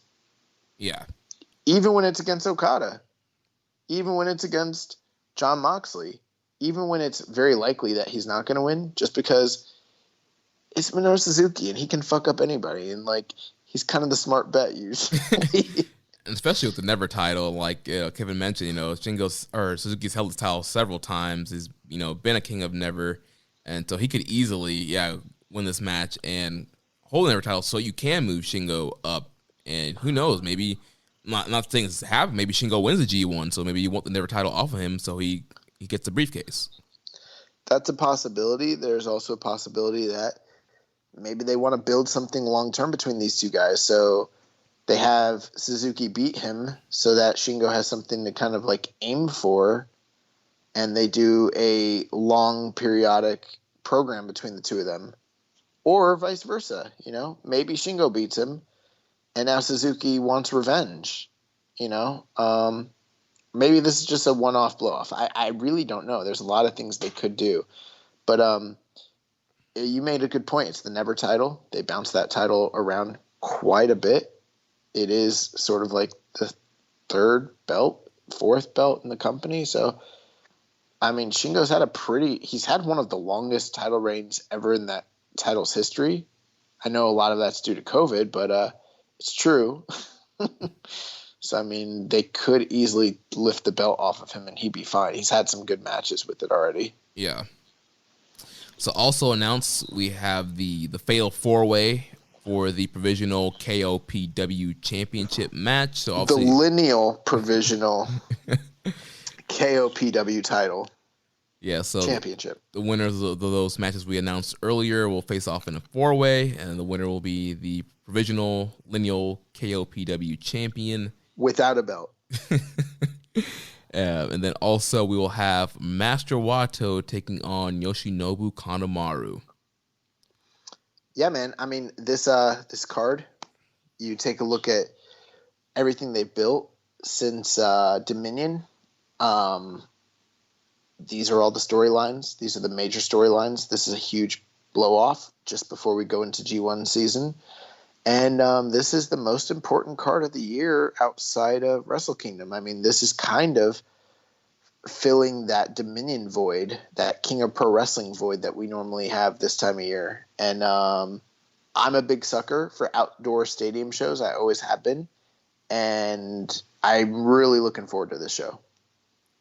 So we had a question from JTom416. He says, Hiromu, Shingo, and Naito, who's going to have the best performance at Jingu?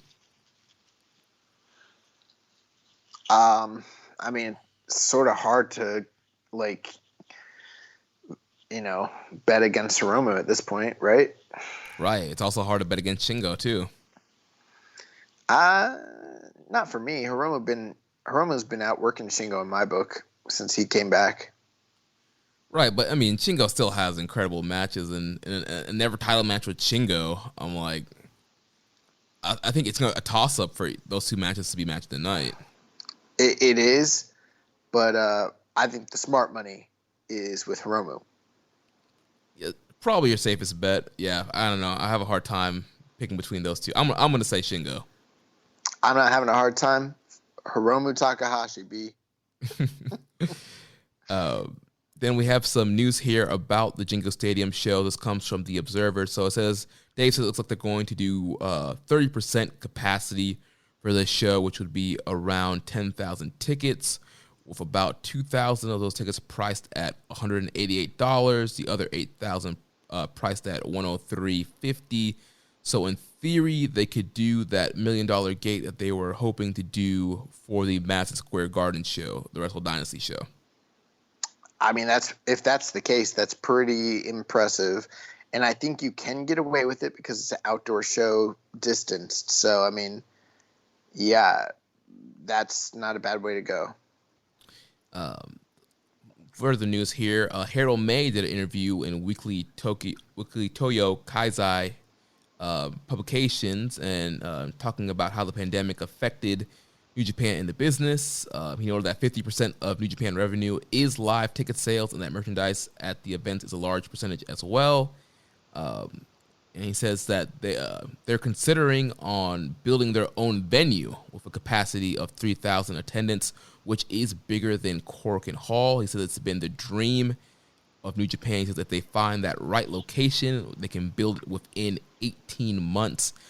Regarding New Japan World numbers, he said that they did drop down to 90,000 during the months of not running shows, which did hold up better than they thought. They are now back around 100,000 since they've restarted, broken down about 60,000 in Japan and 40,000 outside Japan. Yeah, I think it's very interesting. There have been reports over the years that there is a concept or an idea that New Japan might potentially want to have their own venue space. And in the past, that sort of concept wasn't something that everyone did or needed, but you kind of look at what's gone on with COVID and, how AEW has been lucky enough to have, like QT's training center and also like Daly's place. And then you look at WWE and their performance center, and you kind of see the necessity of something like this. Plus, with them being a live touring business, I mean, the cost of a venue has to eat a huge part of your profit margin, especially in a populated area like Tokyo. I know Korakuen Hall is a famous and revered place, but I mean, I don't think that means they'll never run Korakuen going forward. I mean, maybe, who knows? I don't know how Tokyo Dome would really take this sort of thing, but if they were able to sell more tickets at a reduced rate in a controlled environment that they own, that seems like a win-win-win for me. I don't know. Yeah, it's definitely like a great situation to have, especially like you mentioned in this COVID situation where, yeah, if they had their own building, like they probably could have started doing shows earlier and also not worry about traveling and stuff like that. So, yeah, I think it would be great for them to have their own building. A bigger building is bigger than Korakuen, so you can, once again, live event business, you can get more tickets in the same city with that venue. So we'll see if that ever ends up coming to fruition down the line. In other news, Togi Makabe will be shooting a major movie in the coming weeks, and as a result will be absent from the forthcoming events starting at August 11th live event in Osaka. So Big Makabe going to be a movie star. Cool. And last thing here, so on the August 9th Korakuen Hall show, there was a beta test for the hashtag NJPW cheer tool. Using buttons on smartphones, fans could count along with the referee, cheer, and send their encouragement during strike exchanges. This beta test will took place only on August 9th, and New Japan will be considering it for further use based on feedback from Sunday's event. Now, I didn't really notice any difference with this. I didn't really notice this app being used during the event. Did you? Yeah, I didn't think that they were already using it. I thought that reading's your friend. I guess I should have read this, but I thought that they were doing it in the future because I didn't notice anything about them using an app at all. Yeah, so they were going to be beta testing it that Sunday. So, yeah, so I'm not sure what happened with the test or how it went, or if we just weren't hearing stuff come through. I don't know. So, be interesting to see if they end up continuing to test this app and using it in the future. So we have a couple quick questions here, and then the recommended match of the week, and we'll wrap things up here. So a question from Reddit user Viking Payne. He says, who has taken advantage of their opportunities the most during the pandemic, Hiromu or Sho?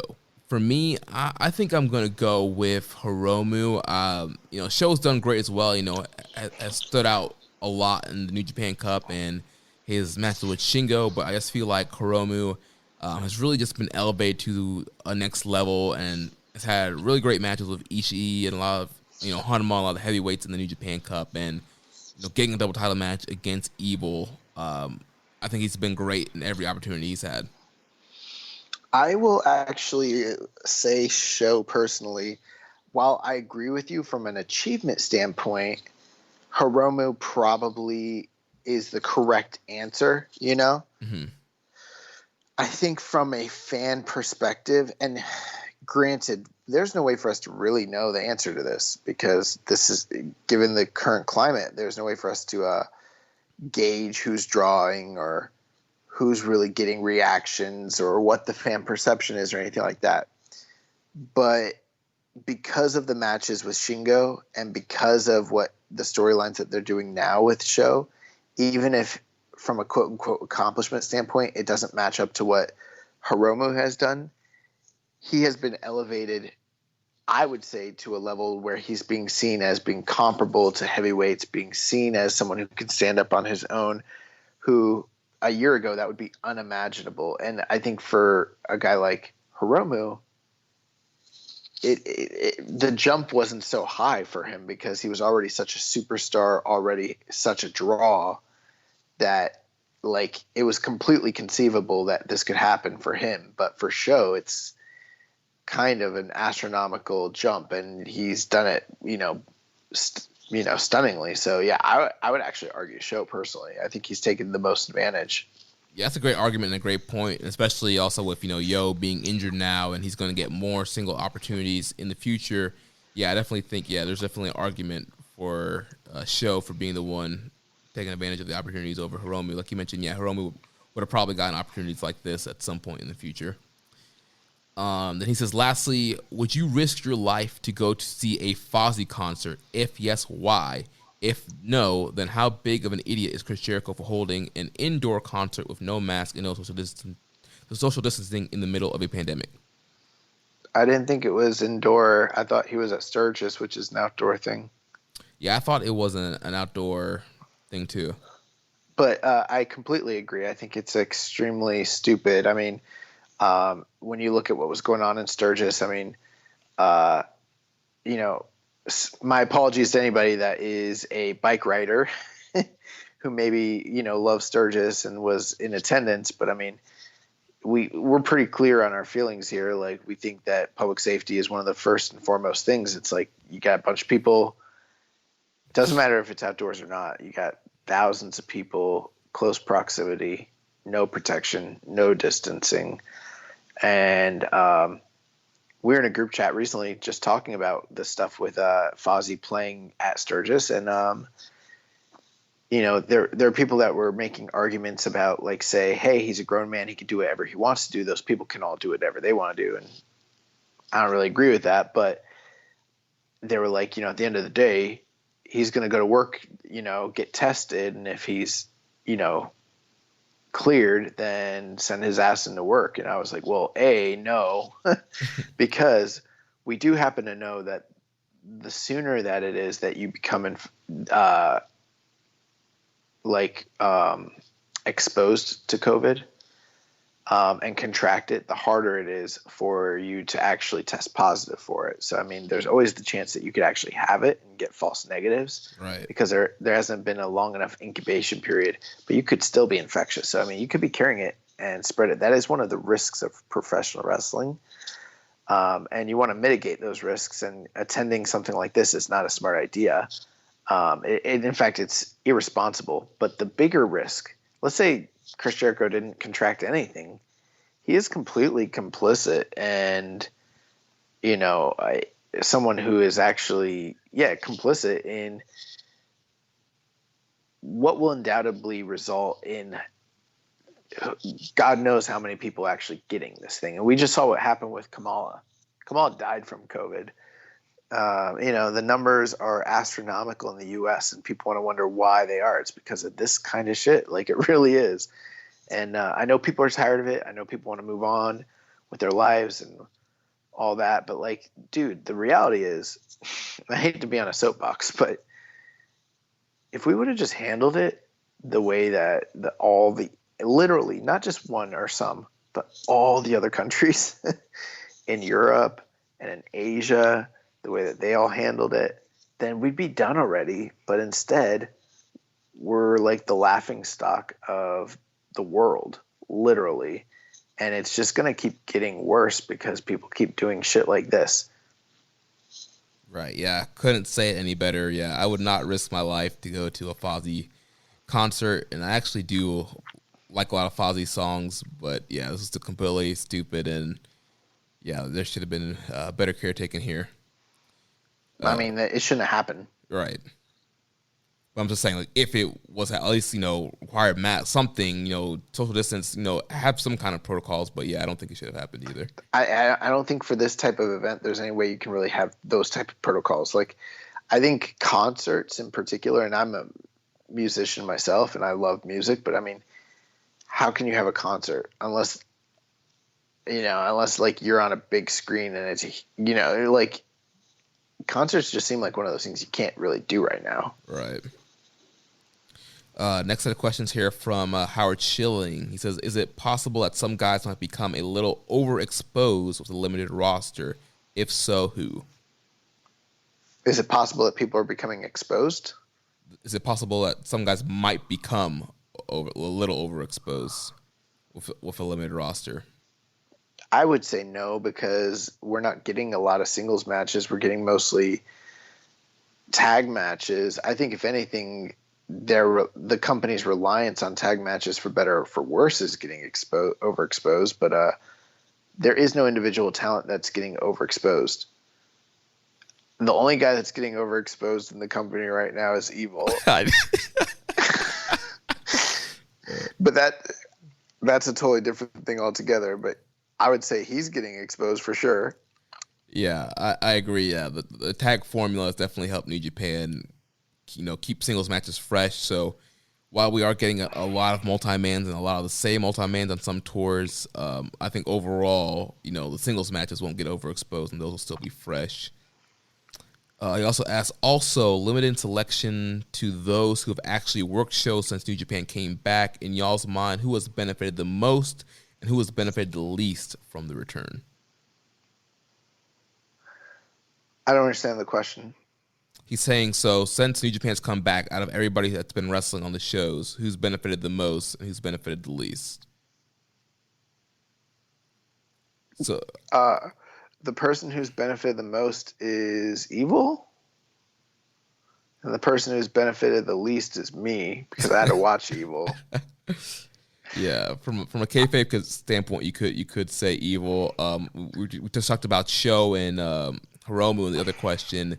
Those are two guys that definitely benefited a lot from the comeback. Yeah, I would say people like that, like Sho and Yo, other people like maybe say Yuji Nagata, some people that would have been utilized differently or underutilized, who've gotten more exposure and opportunities.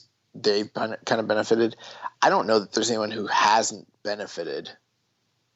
Right. I can't think of anybody who's benefited the least, because I feel like you mentioned a lot of guys are getting more exposure. I mean, even guys like Gato and Jado are getting matches and being involved in programs, and Yujiro. Even like Yujiro. Right.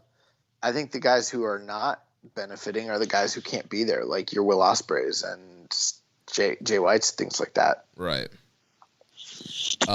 Last question here from @OscarRooney on Twitter. If you were to make a new version of the WCW stable, the Filthy Animals, using NJPW wrestlers, who would they be?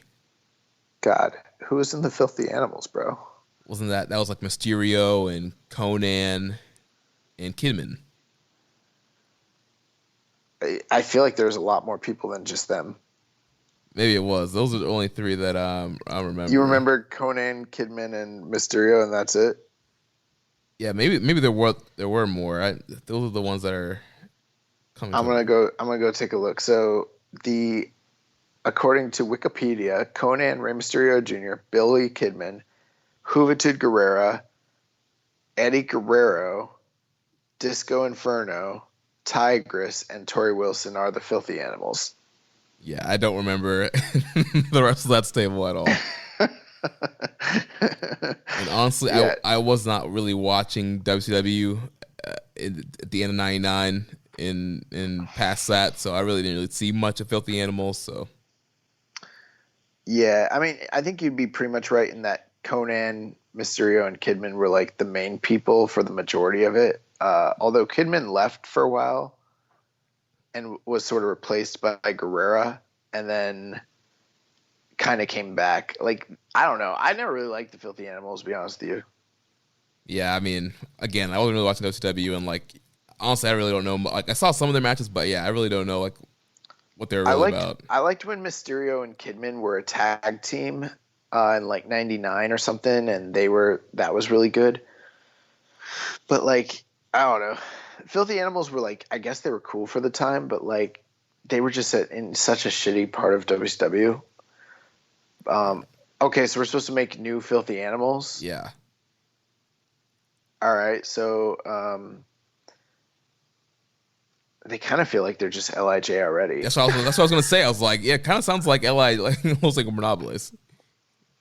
All right, so my Conan is Naito, my Rey Mysterio Jr. is Hiromu, my Kidman is going to be Sonata, and my Eddie Guerrero will be Shingo, and then my Disco Inferno will be Bushi.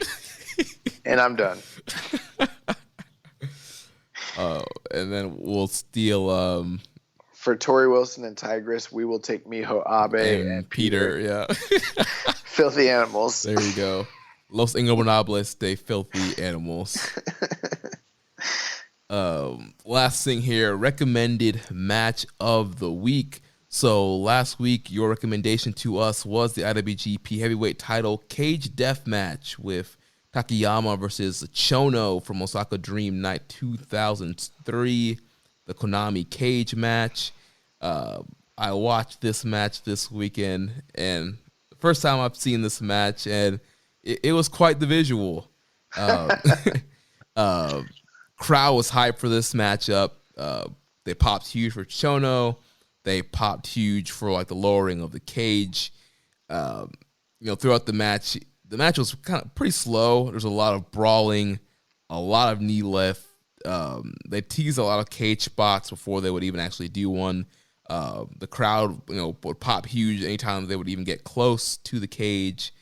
There was somebody from Chono's stable at one point that was trying to climb the cage and get in. Takayama. That was Tenzan. Was it? I know I saw Tenzan at the end, like cut a promo, but I guess maybe it was him that was climbing. Takayama was in control for a large portion of this match. Bust Chono open. There was this one weird spot where like Chono eventually when he came back would go to the outside. He started climbing the cage and like it made Takayama climb up too when they were like brawling on top of the cage. And it would keep falling down, and he would keep crawling back up and challenging him to go up to the cage and fight. Eventually, the action goes back in the ring. There's a lot of submission work here. Chono's working over, working the STF to try and get a win here. And apparently, it's the rules where you had to win by 10 count. No, see, I thought it was, but then if you notice that they started doing pinfalls as well. Yeah, that's right. Yeah, there was. Well, there was the one spot where so Takayama chokes him out, and he gets a visual pinfall. He laid over him and like did like the 3 count, but nothing happened. And there was another spot where he did like 3 back suplexes, then the German suplex. And he did like the Chris Jericho stand on you pinned, but it didn't count as a pin, and he just waited for the count.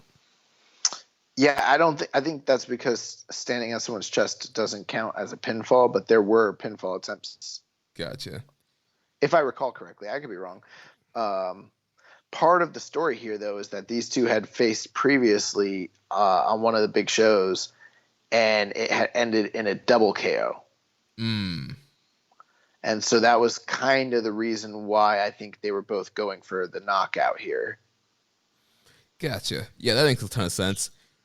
Yeah, interesting match, interesting spectacle seeing cage match in New Japan. And the cage, was kind of Hell in a Cell style where there was space around the ring. There was no roof, but it was definitely a wider room cage there. Interesting to see. I don't know if I would ever watch this match again, but it was cool seeing a cage match in New Japan. What did you think of the finish when basically that Chono was just like getting destroyed by Takayama, and then President Seiji Sakaguchi comes in and calls the bout off? Yeah, at that point that happened. I was like, what's going on here? Like, Chono's pretty much like dead to rights anyway. Like, he's getting choked out. He's getting like dropped on his head all the time. Like, why couldn't he just lost straight up? Like, why do they need to like call it off? They need to protect him from himself. Yeah, I guess Chono would have never quit, and so he was keeping getting damage. So are you saying that you're not excited to see future cage matches in New Japan Pro Wrestling? I mean, if they're laid out like this match, I don't know how much I want to see it. I thought this match had some positives. I didn't love the match. There's definitely some issues with it, but there were some things I liked about it. But I didn't love it overall, personally. Yeah. But I do think for a historical perspective, because we're talking about gimmick matches and everything of that nature, I felt like this was an important one for you to see. Yeah. Well, I seen it. All right, and now it's my pick for the recommended match of the week. Gonna get us, start us get us in the mood for G1. So, I thought you were gonna give me another gimmick. No. We're tired of the gimmicks. We're gonna get plenty of gimmicks with KOPW. So my recommended match of the week is the G1 Climax 24 Finals from 6 years ago. Kazuchika Okada versus Shinsuke Nakamura, August 10th, 2014. Okay, yeah, that's a great match. So, I don't know if I like this match better or because the reason I got confused earlier in the show is because I know they also had a block final during G1 25. So, and I get those two matches confused. And this is the one Okada beats him. This one, right? Yeah. Yeah, I think so. Yeah. So I'm looking forward to seeing that. Yep, I have not seen this match before, and so that's why I picked it. And see, I thought you were picking it for me, and I was like, I've seen like most of the G1 match. This is more for me. I didn't realize you were picking it for yourself. And we do have some listeners that have kind of jumped on in recent years and might not have seen this match too. So I just think it'd be a good match for everybody, even if you've seen it already, to go back and rewatch and just ready for G1. I think they've only ever had two singles matches and both of them were during the G1. So I would recommend, if you have time, go and we're not going to be having that much New Japan in the next few weeks anyways. Maybe go ahead and watch the rematch as well because it's really good. Nice. Well, that's going to wrap things up for this week's episode of Keeping It Strong Style. Next week, we'll be back to review the second round of the New Japan Cup USA tournament and cover any news. I think we'll be doing some previews for KOPW, so it'll be a fun show. If you enjoyed today's show, please consider making a donation by visiting socialsuplex.com and clicking on the donate button under the Keeping It Strong Style logo. Make sure you connect with us on social media. On Twitter, I'm at Jeremy L. Donovan. The show is at KI Strong Style. You can follow us at Social Suplex. On Facebook, we're facebook.com/Social Suplex. You can join us in the Wrestling Squared Circle Facebook group, facebook.com/group/Wrestling Squared Circle. On Instagram, we're at Social Suplex. On Reddit, I am the Pro Black Guy. You're also Keeping It Strong Style. You can email me, jeremy@socialsuplex.com. You can check out our Discord server. The link for that Discord is in the show notes of this episode. Make sure you check out all the other shows on the Social Suplex Podcast Network. On Sundays, we have One Nation Radio, hosted by Rich Latta and James Boyd. On Wednesdays, we have the Ricky and Clive Wrestling Show from Scotland. Every other Wednesday, we have our podcast dedicated to independent wrestling, Grown Men Watch This Shit, hosted by Jeremy Tate and Chris Bryan. On Fridays, Get in the Ring is going on hiatus for now, but we are planning on launching a new show on Friday here on the network, so stay tuned for that. Then on Saturdays, we have All Things Elite with Floyd Johnson Jr. in Austin. So don't forget to subscribe and leave a rating and review. And we will catch you next week on Keeping It Strong Style, the ace of podcasts. It's your bond. Thank you for listening to Keepin' It Strong Style. We'll see you next time.